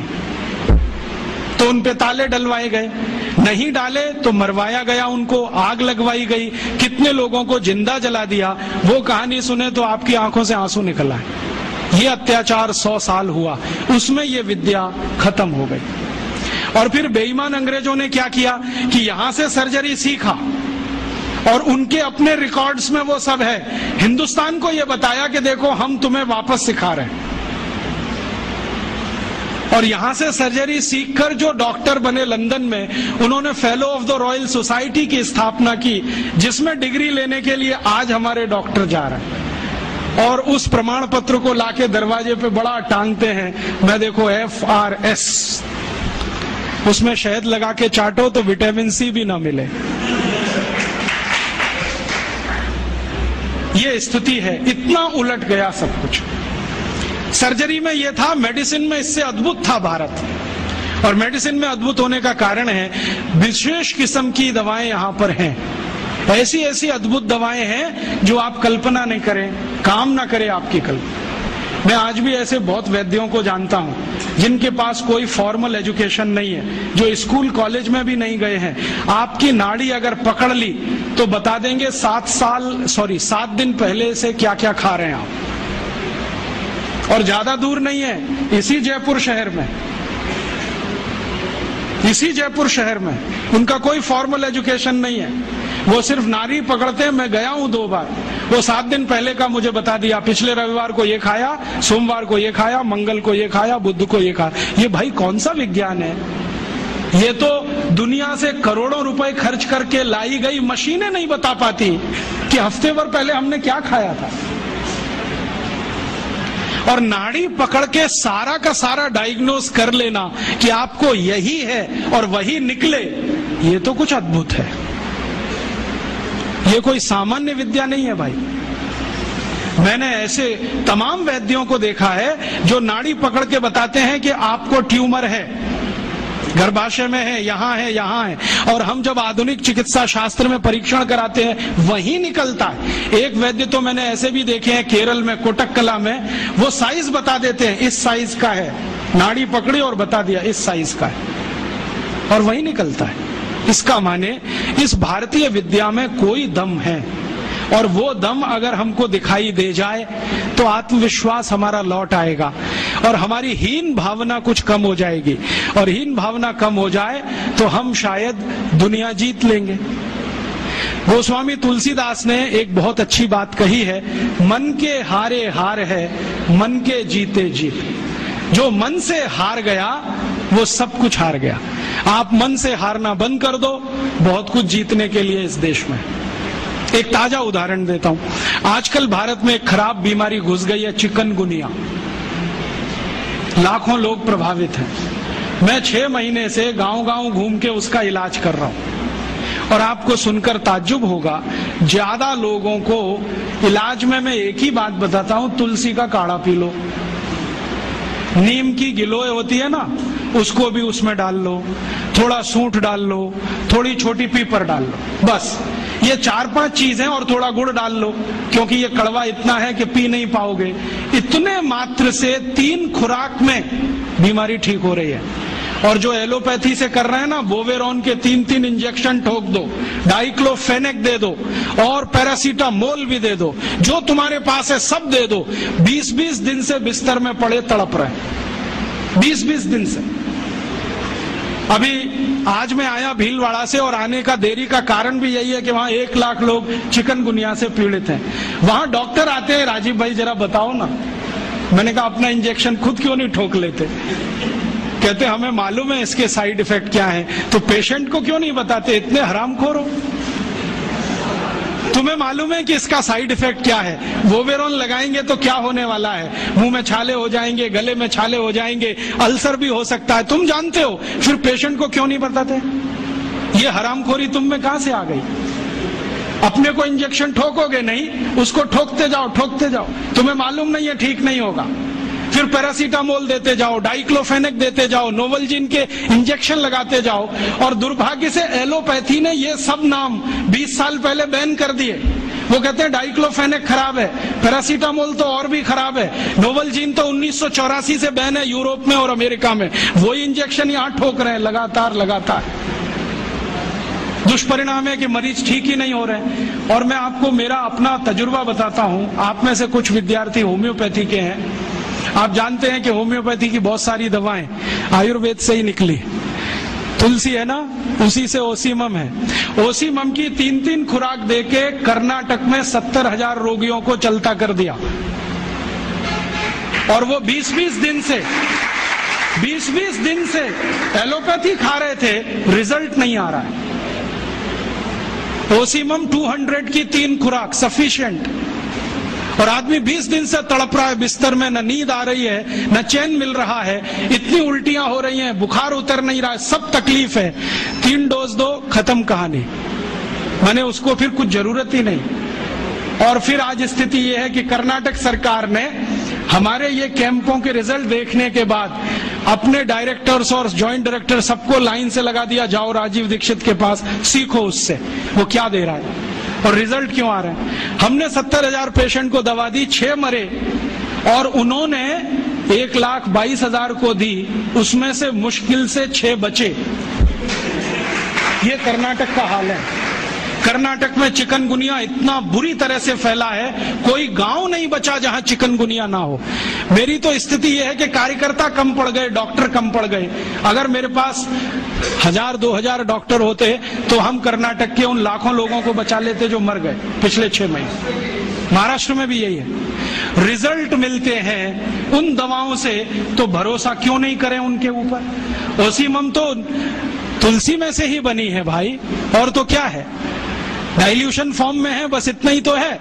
और तुलसी का काढ़ा समझ लो मदर टिंचर फॉर्म है उसका, तो काढ़ा दे दो तो समझ लो मदर टिंचर दे दिया, और पोटेंसी में दिया तो डाइल्यूट करके दिया। और आप जानते हैं कि ये आयुर्वेद का ही सिद्धांत है कि औषधि की मात्रा जितनी कम रखो असर उतना ही अधिक है। होम्योपैथी तो इसी पे काम करती है। तो अपने विज्ञान में दम तो है, अपनी विद्या में दम तो है, बस इसका प्रचार करने की बात है। प्रचार कौन करेगा? आप करेंगे। और इसका सबसे सरल तरीका है walk walk walk and talk talk talk. सबसे सरल तरीका। अगर आप इसका अपनी विद्याओं का प्रचार करना चाहते हैं, सरकार तो करेगी नहीं, क्योंकि वो एलोपैथी के चंगुल में फंसी है। हमारी सरकार के 2 मंत्रियों का तो मेरा तजुर्बा है पिछले 6 साल में। जब जब मैं उनके पास गया स्वास्थ्य मंत्री को मिलने के लिए, वो कहते राजीव भाई ये सब हमको समझता है, कर कुछ नहीं सकते, क्योंकि ऐसा जकड़ के रख लिया है। तो मैंने कहा इसमें आग तो लगा सकते हो, आग ही लगा दो हनुमान जी की तरह से, रावण की लंका एक बार जल जाए, कम से कम कहानी तो खत्म हो जाए। तो कहते हैं उतनी हिम्मत अभी तक नहीं आई है, आ जाएगी तो वो भी लगा देंगे। तो उनमें तो आने से रही, क्योंकि वो तो फंसे हैं अपने स्वार्थ में। आप इसको तैयारी करो, एक ना एक दिन ये विदेश से आई हुई चिकित्सा पद्धति के तंत्र को ऐसे ही उखाड़ के फेंकना है जैसे ईस्ट इंडिया कंपनी को उखाड़ के फेंका था हमने। क्योंकि ये जो विदेशी चिकित्सा पद्धति है इसमें कोई दम नहीं। मेरी आजकल दोस्ती हुई है अमेरिका के एक डॉक्टर से, उसका नाम है डीन ऑर्निश। मैं कभी मेल करता हूं, वो कभी मुझे मेल करता है। थोड़े दिन पहले उसने कहा कि आपकी एक बात से मैं सहमत हूं कि एलोपैथी में कोई दवा नहीं है, कोई औषधि नहीं है, जो भी है जहर है, आप ले लो। फिर आपकी ताकत कितनी है जहर पचाने की, ये इस पे निर्भर करेगा कि आप ठीक होते हैं या मरते। वो कहता हमारे पास कोई औषधि नहीं, जहर ही जहर है, आप चाहो तो ले लो। तो मैंने कहा आपको ये बताया किसने? क्योंकि ये ज्ञान तो कोई आयुर्वेद का ज्ञाता ही दे सकता है। तो उसने कहा कि ये ज्ञान मुझे स्वामी शिवानंद से मिला। शिवानंद जी का नाम आप जानते हैं? महान तपस्वी, महान योगी, जिन्होंने भारत छोड़ दुनिया भर में आयुर्वेद के प्रचार के लिए काम किया, योग और प्राणायाम के लिए प्रचार का काम किया। उनसे सीखा डीन ऑर्निश ने। अब डीन ऑर्निश क्या कहता है? वो कहता है कि भारत की चिकित्सा पद्धति में इतना दम है कि लौकी के रस से हार्ट अटैक या कार्डियक अरेस्ट या ब्लॉकेज को रिवर्स किया जा सकता है, सिर्फ लौकी के रस से। और वो क्या करता है, अमेरिका कनाडा में शिविर लेता है, 500-500 रोगियों को बुलाता है, स्त्री और पुरुष सबको, और एक ही बात बताता है, लौकी का रस पियो। अब लौकी तो होती नहीं वहां, क्योंकि लौकी जो है ना ठंडे देश में हो नहीं सकती, तो लौकी यहां से जाती है। एक बार मैंने उसको ईमेल करके पूछा, भाई आप लौकी कहां से मंगाते हैं? तो उसने कहा भारत से। भारत में कहां से? उसने कहा हैदराबाद के पास कोई गांव है, वहां के कुछ किसानों से मैंने कॉन्ट्रैक्ट साइन किया है, वो रोज लौकी बनाते हैं, माने उगाते हैं। फिर हैदराबाद एयरपोर्ट से सवेरे की पहली फ्लाइट उड़ती है 3:30 बजे, उसमें लौकियां भर के जाती है। तो मैं गया वो गांव देखने के लिए, तो वहां कुछ किसान हैं जिन्होंने उससे डील किया हुआ है, उनकी पूरे खेत में लौकी ही लौकी लगा रखी है, और उन्होंने गाय रखी हुई है, गाय का गोबर ही डालते हैं। क्योंकि डीन ऑर्निश कहता है कि जो यूरिया का डाला तो लौकी काम ही नहीं आती, हाँ रिवर्सल नहीं होता, तो गाय के गोबर से लौकी बनाते हैं। और जो एक लौकी भारत में तो मुश्किल से 2 रुपए की बिकती हो, वो किसान डीन ऑर्निश को 60-65 रुपए में एक लौकी बेचते हैं। डीन ऑर्निश कहता है मुझे घाटा नहीं है, क्योंकि ये मैं $50 में बेचता हूं। $50 माने 50 गुणा 45, एक लौकी बेचता है।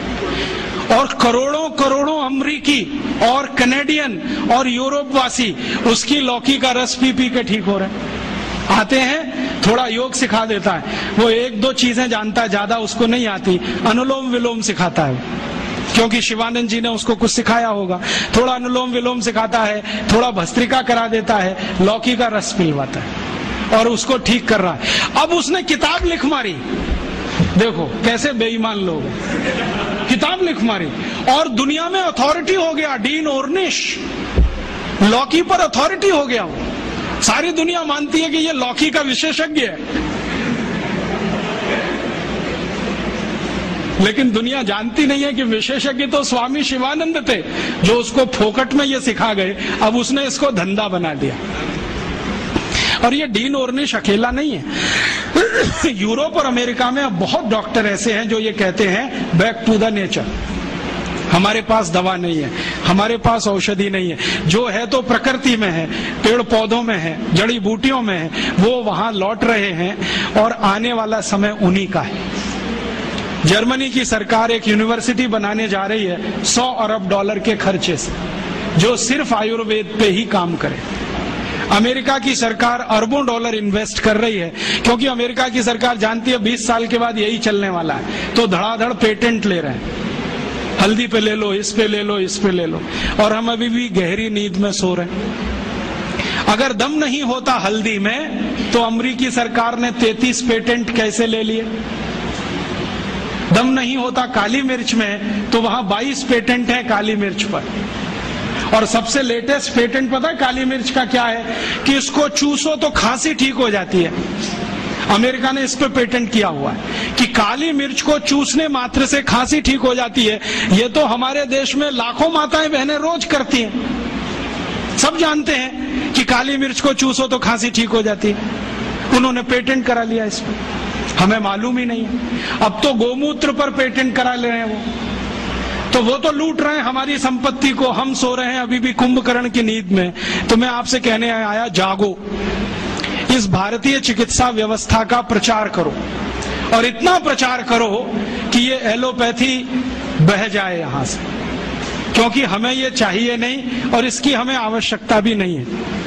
बहुत लोग कहते हैं जी कुछ तो आवश्यकता है, कहाँ? सर्जरी में। तो हम सर्जरी अपनी लाएंगे, यूरोप वाली सर्जरी में क्यों जाएंगे?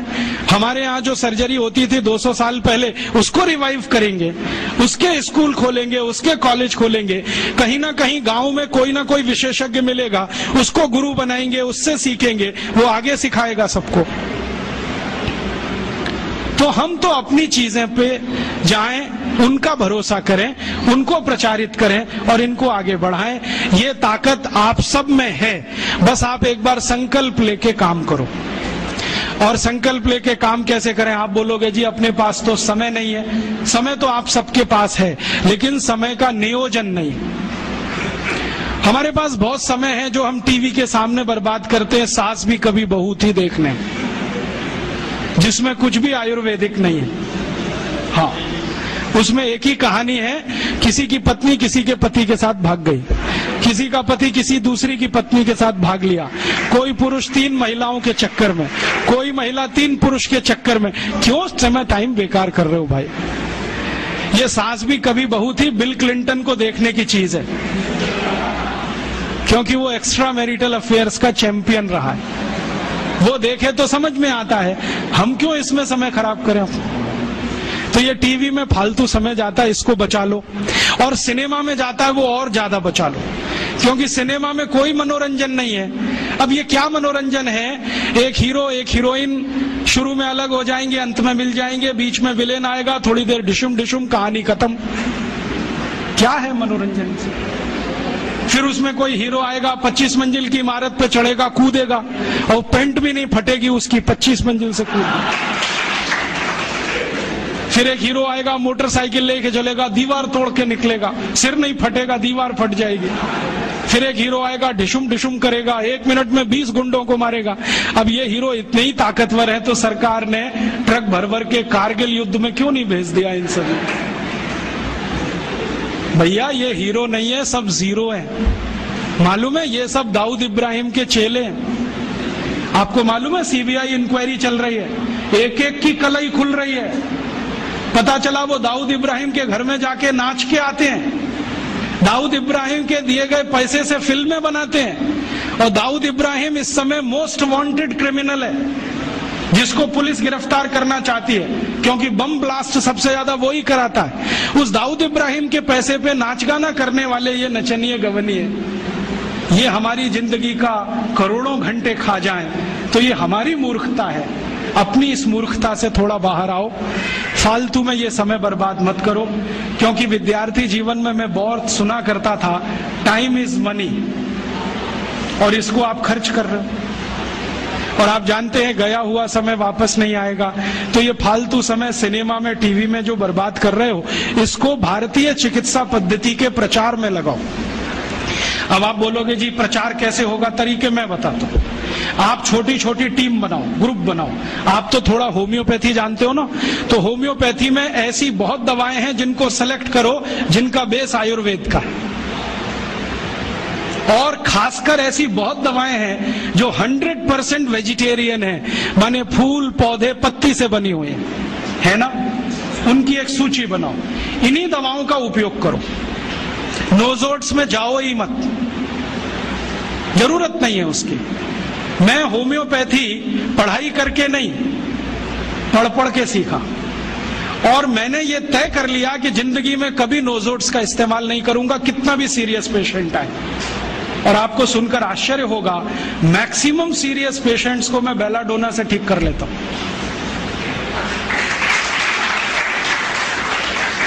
एक बार एक होम्योपैथिक कॉलेज के प्रिंसिपल ने मुझे पूछा कि राजीव भाई, आपकी बेलाडोना इतनी पसंदीदा मेडिसिन क्यों है? मैंने कहा ये सभी क्रोनिक केस क्लियर करती है। कैसे करती है? मैंने कहा ध्यान से देखो तो बहुत सारे पेशेंट में बेलाडोना ही निकलती है। हम ध्यान नहीं देते इसलिए इधर उधर भटकते रहते हैं। जब अकेली बेलाडोना इतने काम कर सकती है तो काय को ऐसी मेडिसिन में जाना जो अपनी चरित्र से, प्रकृति से, स्वभाव से मेल नहीं खाती। भारत में जानते हैं मैक्सिमम लोग शाकाहारी हैं, तो स्वभाव हमारा शाकाहारी पने का है, तो दवाएं भी वही सेलेक्ट कर लो जो शाकाहारी हैं। इन दवाओं की सूची बना लो और इनको लेके गांव-गांव जाओ। रविवार में जब छुट्टी होती है 2-3 घंटे के चिकित्सा शिविर लगाओ, पहले उनको थोड़ा चिकित्सा का ज्ञान दो। हमारे देश में अब मुझे ये समझ में आने लगा है कि किसी भी भारतीय नागरिक को चिकित्सा सुविधा की जरूरत नहीं है, चिकित्सकीय ज्ञान की जरूरत है। हेल्थ फैसिलिटीज नहीं चाहिए, नॉलेज चाहिए। नॉलेज की बहुत कमी, और इतनी कमी है कि पढ़े लिखे लोग उससे ज्यादा पीड़ित हैं। छोटी छोटी बातें नहीं जानते। पानी को उबाल के पीना ये इतनी छोटी सी बात है, लेकिन आज के समय की बीमारियों में सबसे इफेक्टिव है, खासकर 3 महीने की ये जो। तो आप उनको बता दो भैया पानी उबाल के पियो, उबाल के पानी पीने से क्या होता है वो समझा दो उनको, 10 मिनट में समझ में आ जाए। फिर उनसे कहो कि खाना खाते हो तो कुछ ये खाओ ये मत खाओ, क्योंकि दिनचर्या ऋतुचर्या जो आयुर्वेद की है ना वो जरूर सीख लो। दिनचर्या और ऋतुचर्या जरूर सीखो, आयुर्वेद की बहुत आवश्यक है। और आपको मैं एक किताब का नाम बोल के जाता हूं, इसको पढ़ो। भगवत गीता जैसे पढ़ी जाती है, रामचरितमानस जैसे पढ़ी जाती है, उस किताब का नाम है अष्टांग हृदय। इसका एक दूसरा नाम भी है अष्टांग संग्रह, पुराना नाम अष्टांग हृदय। ये किताब का जो स्वस्थ व्रत है ना, वो ऐसे पढ़ो जैसे आप धार्मिक पुस्तक पढ़ते हो, और उसको बार बार पढ़ो तो याद हो जाएगा, कंठस्थ हो जाएगा। उसमें 2000 सूत्र हैं। ये सूत्र लोगों को बताना शुरू कर दो। छोटे छोटे सूत्र हैं, जैसे खाना खाने के बाद पानी मत पियो, स्वस्थ रहना है जिंदगी भर तो खाने के 1 घंटे के बाद पानी पियो। क्यों नहीं पिए वो आप सब जानते हो, सरल भाषा में उनको समझा दो। फिर उनको बोलो पानी पियो तो घूंट भर भर के पियो, सिप करके पियो, ताकि ज्यादा लार शरीर में जाए, वात पित्त कफ तीनों संतुलित रहे। ठंडा पानी कभी मत पियो। मैंने दुनिया में ठंडे पानी पीने वालों को बहुत देखा है। यूरोप और अमेरिका के लोग चिल्ड वाटर पीते हैं, बर्फ का पानी फ्रिज में रख के पीते हैं। परिणाम जानते हैं क्या होता है? सवेरे जब टॉयलेट रूम में जाते हैं तो 1-1 घंटे बाहर ही नहीं आते। उनको पूछो भाई तुम क्या कर रहे थे 1 घंटे वहां? तो कहते हैं न्यूज़पेपर पढ़ रहे थे, मैगजीन पढ़ रहे थे। क्यों पढ़ रहे थे? स्टूल पास नहीं होता। क्यों नहीं होता? कॉन्स्टिपेशन है, जोर लगाना पड़ता है फिर भी नहीं होता। गाना भी गाते हैं मेरे सपनों की रानी कभी आएगी, फिर भी नहीं आती। और अंतिम दुष्परिणाम पता है क्या होता है? उनको पेट साफ तो होता नहीं, तो सांस में से भयंकर बदबू आती है। किसी अमेरिकन यूरोपियन के नजदीक बैठ जाओ, अगर वो लिस्ट्रीन स्प्रे करके नहीं आया तो 1 मिनट नहीं बैठ सकते। हर समय उनको माउथ फ्रेशनर स्प्रे करना पड़ता है, क्योंकि अंतड़ियां साफ नहीं है, कब्जियत है, मल भरा हुआ है, उसमें कचरा जमा है। फिर उनके पसीने में से भी बदबू आती है। क्यों? कब्जियत बहुत है। और पसीने की बदबू दूर करने के लिए डिओडोरेंट स्प्रे करते रहते हैं। और आप तो सब जानते हो कि अगर कब्जियत है तो बाल भी कड़क रहते हैं, तो उन कड़क बाल को सॉफ्ट करने के लिए क्या क्या सब करते हैं, शैम्पू लगाते हैं, शैम्पू के बाद पता नहीं क्या क्या लगाते हैं। ये सब वो जो करते हैं ना, उनकी मजबूरी है, स्टेटस सिंबल नहीं है। इसको अपने दिमाग से निकाल दो कि ये कोई स्टेटस सिंबल। तो सरल भाषा में समझाओ, ठंडा पानी पीने से ये होता है, मत पियो, समझ जाएंगे। फिर उनको बोलो सवेरे उठो तो सबसे पहले पानी पियो। फिर उनसे बोलो खाना खाओ तो बैठ के खाओ, कभी भी खाना खाओ तो पूर्व दिशा में मुंह करके खाओ, सो तो पूर्व दिशा में। ये अष्टांग हृदय में इतने अद्भुत छोटे छोटी बातें हैं तो संस्कृत में है, लेकिन अब तो उसका हिंदी भी आने लगा है। तो हिंदी ले लो, हिंदी वर्जन ले लो, इसको पढ़ो, बार बार पढ़ो और ये जाके गांव में सबको बताओ। फिर उनको कहो देखो ये तो है स्वस्थ रहने के लिए, अब तुम बीमार पड़ो तो बताओ तुम्हारी बीमारी क्या है। ये बीमारी है तो ये दवा है, ये बीमारी है तो ये दवा है। और मेरा आपसे एक निवेदन जरूर है कि अगर आप होम्योपैथी से भी इलाज करो तो उसकी मूल दवा जरूर बता दो। उनको ये ग्रीक और रोमन नाम में मत फंसाओ। आप कहोगे जी मैं तो ऑसिमम दे रहा हूं, ये उनको कहो ये तो तुलसी का रस है भैया, तुम्हारे घर में फूलों से बनी हुई है, आसानी से मिलती है, जयपुर में मिलती है, दिल्ली में मिलती है। भंडारी वालों को अक्सर ऑर्डर दे के रखो, हमको इतनी भेजो। उनको जो पता चल गया कि आप प्रचार के लिए कर रहे हो तो मुफ्त में भी दे देंगे आपको। तो इस तरह से आप गांव गांव जाओ, छोटे छोटे शिविर लगाओ, गांव वालों को इकट्ठा करो। गांव वाले बहुत दुखी हैं, शहर वाले भी दुखी हैं। वैसे तो वो दुखी हैं, इसका यही सबूत है कि रामदेव जी आए जयपुर में सवेरे 4 बजे तो सब लोग पहुंच जाते हैं वहां, पैसा भी देते हैं, समय भी देते हैं। और 4 बजे रामदेव जी कहें टांग ऊपर उठा लो तो उठा लेते हैं, कहें सिर नीचे कर दो तो कर लेते हैं, ऐसे कर लो तो कर लेते हैं। क्यों? परेशान है, दुखी है, शरीर उनका साथ नहीं दे रहा है। और इतने दुखी है कि रामदेव जी तो क्या, कोई टिम्बकटू आ जाए उसी के सामने वो आ जाएंगे और वो दुनिया भर में घूम के आते हैं अपनी अपनी छोटी छोटी बीमारियां लेके। तो इन जो दुखी लोगों का थोड़ा थोड़ा आप मदद कर दो इलाज के रूप में, ये सब आपके भगत हो जाएंगे। और ये भगत हो जाएंगे तो कहो आप भी प्रचार करो इसका, वो भी करें, आप भी करो, तो ये इतना तेजी से मल्टीप्लाई करेगा कि 2-5 साल में एलोपैथी का बाजा बज जाएगा। और बजा देना है अपने को, हाँ, ये संकल्प लेके चलो कि इनका बाजा हमको बजाना है। मैं बहुत जल्दी एक टीवी चैनल शुरू करने जा रहा हूं एलोपैथी का बाजा बजाने के लिए। इनकी सब पोल खोलनी है मुझे, हाँ, इनकी इतनी पोल हैं मेरे पास, कम से कम 1,500 से ज्यादा डॉक्यूमेंट्स हैं जो एलोपैथी के गंदेपन को सिद्ध करने वाले हैं, इनकी निकृष्टता को सिद्ध करने वाले हैं। ये कितने अनसाइंटिफिक हैं वो बताने वाले हैं, कितने डॉगमेटिक हैं वो बताने वाले हैं। मेरे पास ऐसे बहुत इंटरव्यूज हैं बड़े बड़े डॉक्टरों के, वो कहते हैं कि हम कोई डायग्नोसिस नहीं करते, तीर मारते, लग गया तो ठीक, नहीं तो तुक्का। और वो कहते हैं हम तो एक ही सिद्धांत पे काम करते हैं, ट्रायल एंड एरर, देते जाओ गलतियां करते जाओ, देते जाओ गलती, भले मर जाए पेशेंट उसमें। हमारे पास तो कम से कम ये नहीं है ट्रायल एंड एरर वाला। हम तो जानते हैं कि तुलसी है तो उसके ये गुण हैं तो ये रिजल्ट आना ही चाहिए, मेथी है तो उसके ये गुण हैं तो ये रिजल्ट आना ही चाहिए। हमको सब मालूम है, फिक्स है, यहाँ वेरिएशन नहीं है। मेथी के जो रिजल्ट चरक ऋषि को मिले वो आज भी मिलते हैं, इसमें इतना सातत्य है, वेरिएशन कहीं भी नहीं है। तो जो विज्ञान में सातत्य होता है, सत्य ज्ञान वही होता है। तो हमारे पास जो सत्य ज्ञान है इसको लेकर आगे बढ़ें और इसके अपने जीवन में भी और दूसरों के जीवन में प्रयोग करने के लिए प्रेरित करें। छोटी छोटी कुछ बातें आप भी अपने जीवन में करो। ये एलोपैथी में से निकले हुए जो भी बाई प्रोडक्ट्स हैं ना, इनको जीवन में इस्तेमाल मत करो। जैसे टूथपेस्ट, ये तो भारत का नहीं है ना, ये तो एलोपैथी का है। और यूरोप वाले टूथपेस्ट इसलिए घिसते हैं कि मसूड़े बहुत उनके हार्ड हैं, कड़क हैं, क्योंकि बर्फ के नजदीक रहते हैं। मसूड़े कड़क हैं तो ब्रश जो है ना प्लास्टिक का भी चलेगा, उसको घिसें तो ज्यादा तकलीफ नहीं आएगी। और दूसरा, उनके पास दांत साफ करने के लिए कुछ है ही नहीं, करें क्या? वो बेचारे परेशान है, नीम का दातुन मिले, यूरोप में नीम होता ही नहीं है। वो परेशान है बबूल का दातुन मिले, बबूल होता ही नहीं है। वो परेशान है दंतमंजन मिले, दंतमंजन होने के लिए 18 जड़ी बूटी लगती है, वो होती ही नहीं है। तो ले दे के उनके पास एक ही चीज है, वो है सोडियम लॉरेल सल्फेट, माने डिटर्जेंट पाउडर, माने शैम्पू। उसी को घिसते हैं दांत में, बनाते हैं झाग और थूकते हैं वॉश बेसिन। और भाव क्या है? 27 रुपए का 100 ग्राम, 1 किलो 270 रुपए का। हम कैसे पागल लोग हैं। 150 रुपए किलो गाय का घी रोटी पे लगा के खाओ, 270 रुपए किलो का कॉलगेट दांत पे रगड़ के वॉश बेसिन में थूको और कहो कि हम बहुत स्मार्ट हैं। तो मैं कहता हूं और स्मार्ट बनो।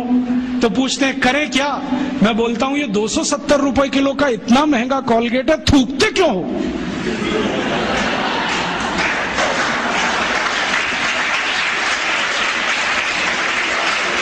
इसी कॉलगेट को रोटी पे लगा लगा के खाओ। और वो कहते भी हैं कि इसमें कैल्शियम है, इसमें मिनरल्स हैं, तो खाओगे तभी तो काम आएगा। और खा नहीं सकते तो इंजेक्शन ले लो कॉलगेट के, नहीं तो एनीमा तो ले ही लो, नहीं तो काम कैसे आएगा वो कॉलगेट। इस मूर्खता में मत फंसो। ये कॉलगेट, क्लोजअप, पेप्सोडेंट, सिबाका, फॉरेंस यूरोप की मजबूरी है, उनके यहाँ कुछ नहीं है। हमारे यहाँ पता है क्या है?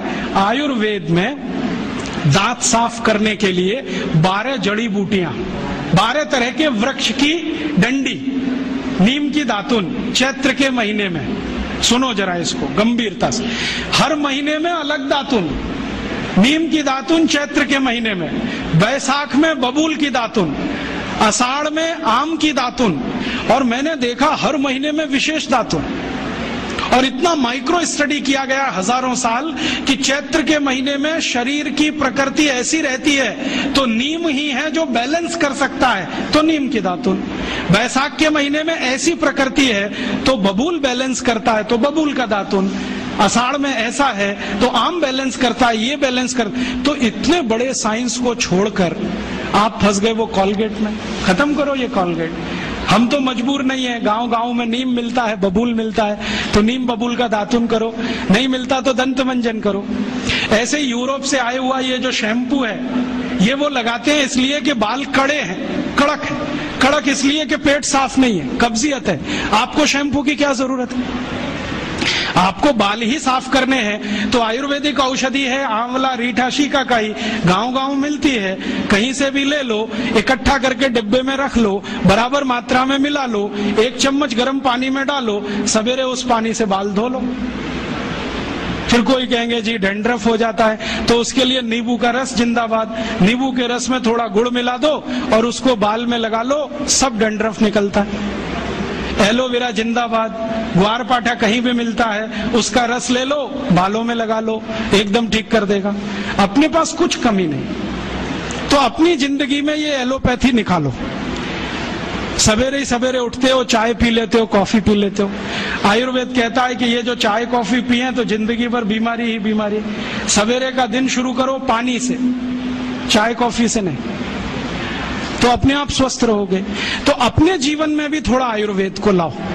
अपने जीवन में खान पान आयुर्वेद के हिसाब से, रहन सहन आयुर्वेद के हिसाब से, आचार व्यवहार आयुर्वेद के हिसाब। खान पान माने जो भारतीय है वही रखो।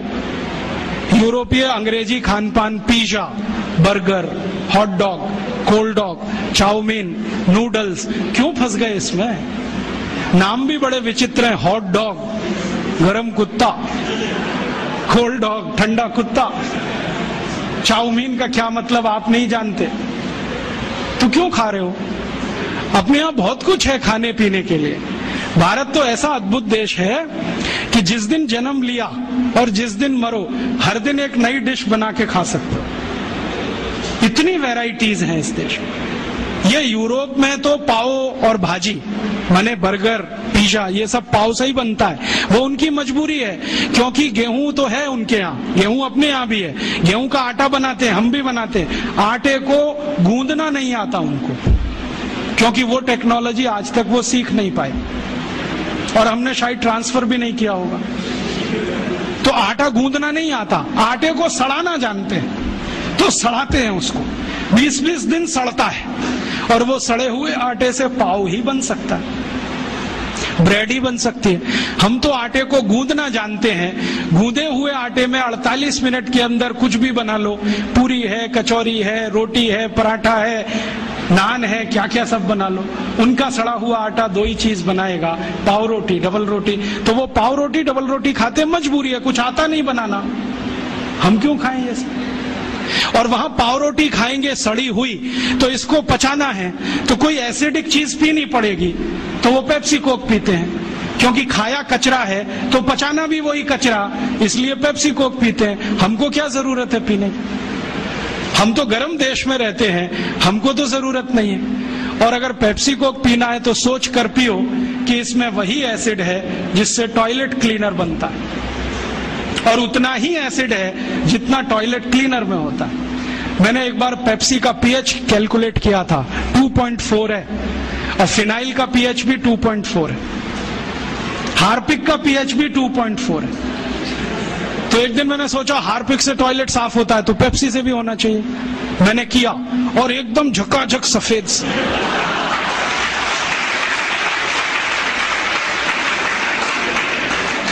उस दिन से मैंने बोलना शुरू किया, ठंडा मतलब टॉयलेट क्लीनर। और हम पीते हैं, अकेले नहीं, घर में आने वाले मेहमान को भी पिलाते। हाँ, एक तरफ कहते हैं अतिथि देवता होता है, देवताओं को ही संडा साफ करने का पानी पिलाते। ये पीने की चीज नहीं है।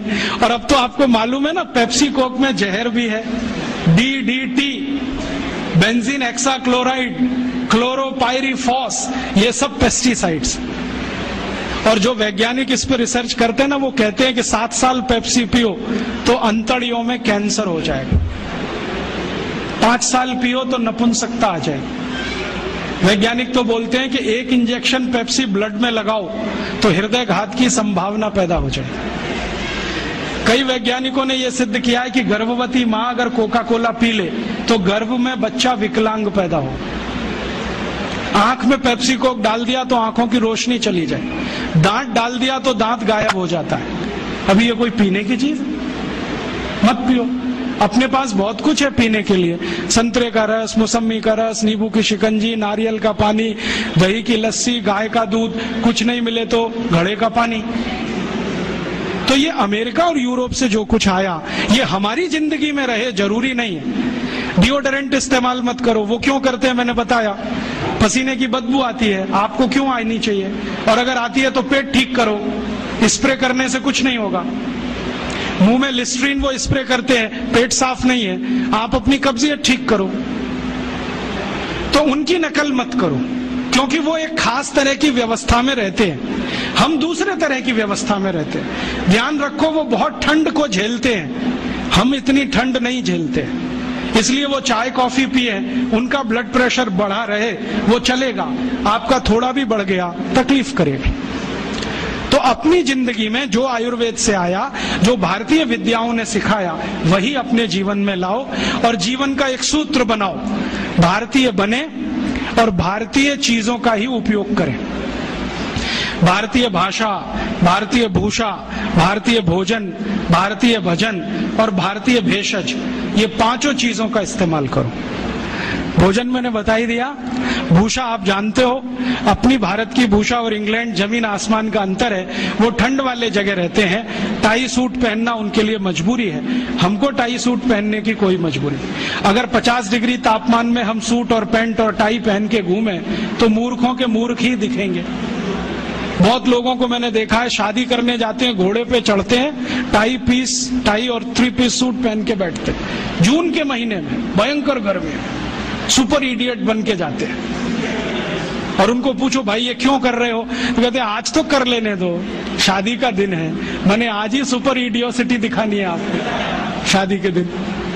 ये मत करो आप, उनकी भूषा नहीं है, हमारे काम की नहीं है, उनकी भाषा भी हमारे काम की नहीं है। उनकी भाषा में बहुत सारे शब्द ऐसे हैं जो आप बिना जाने इस्तेमाल मत करो।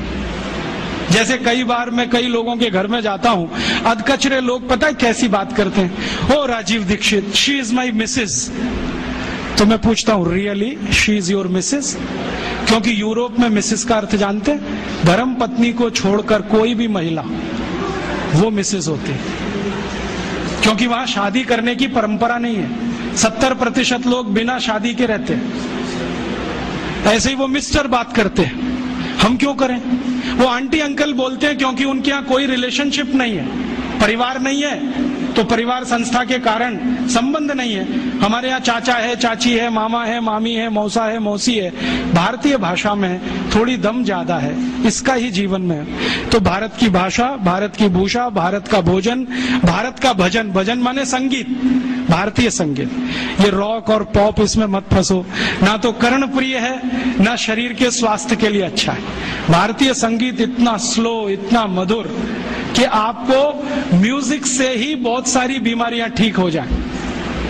आपको मालूम है कभी म्यूजिक थेरेपी रहा है इस देश में, तो वो तो इतनी ऊंचाई वाला है। तो भारतीय भजन और भारतीय भेषज माने औषधि जितना बने उतना जीवन में आप करो, दूसरों को करने के लिए प्रेरित करो। तो एक दिन ये विदेशी विद्या चली जाएगी, और ये गई तो फिर इस देश को निरोगी रखना, निरापद रखना आसान हो जाएगा। और तब शायद ये सिद्ध होगा, सर्वे भवन्तु सुखिनः, सर्वे सन्तु निरामया, सर्वे भद्राणि पश्यन्तु, मां कश्चित् दुख भाग भवेत्। तो ऐसा मैं आपसे निवेदन करता हूं, आप इसको स्वीकार करें और दूसरों को स्वीकार करने के लिए प्रेरित करें। तो आपका आभार। जितना कुछ मैंने बोला, अगर ये पढ़ना हो तो इसकी छोटी छोटी कुछ किताबें बनी हैं, वो नीचे आप जाओगे तो स्टॉल पे हैं, आप ले सकते हैं। सीडी बनी है, वो ले सकते हैं। सीडी और किताबों पर मेरा कोई कॉपीराइट नहीं है, सबको कॉपी करने का कंप्लीट राइट है, क्योंकि भारतीय विद्याओं पर कॉपीराइट नहीं होता। ज्ञान मेरा नहीं है, सबका है। मैंने लिया, आपको दिया, आप किसी और को दो, ये है भारतीयता।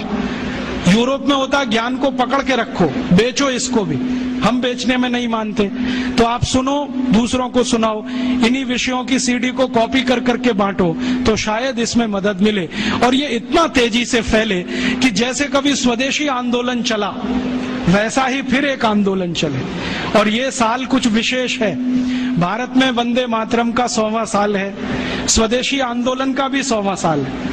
1906 में स्वदेशी आंदोलन शुरू हुआ, 1906 से वंदे मातरम पूरे देश में सार्वजनिक रूप से गाया गया। तो इस ऐतिहासिक वर्ष में कुछ ऐतिहासिक काम हम करें, उसके लिए ईश्वर आपको प्रेरणा दे, ऐसी भावना के साथ आभार, धन्यवाद।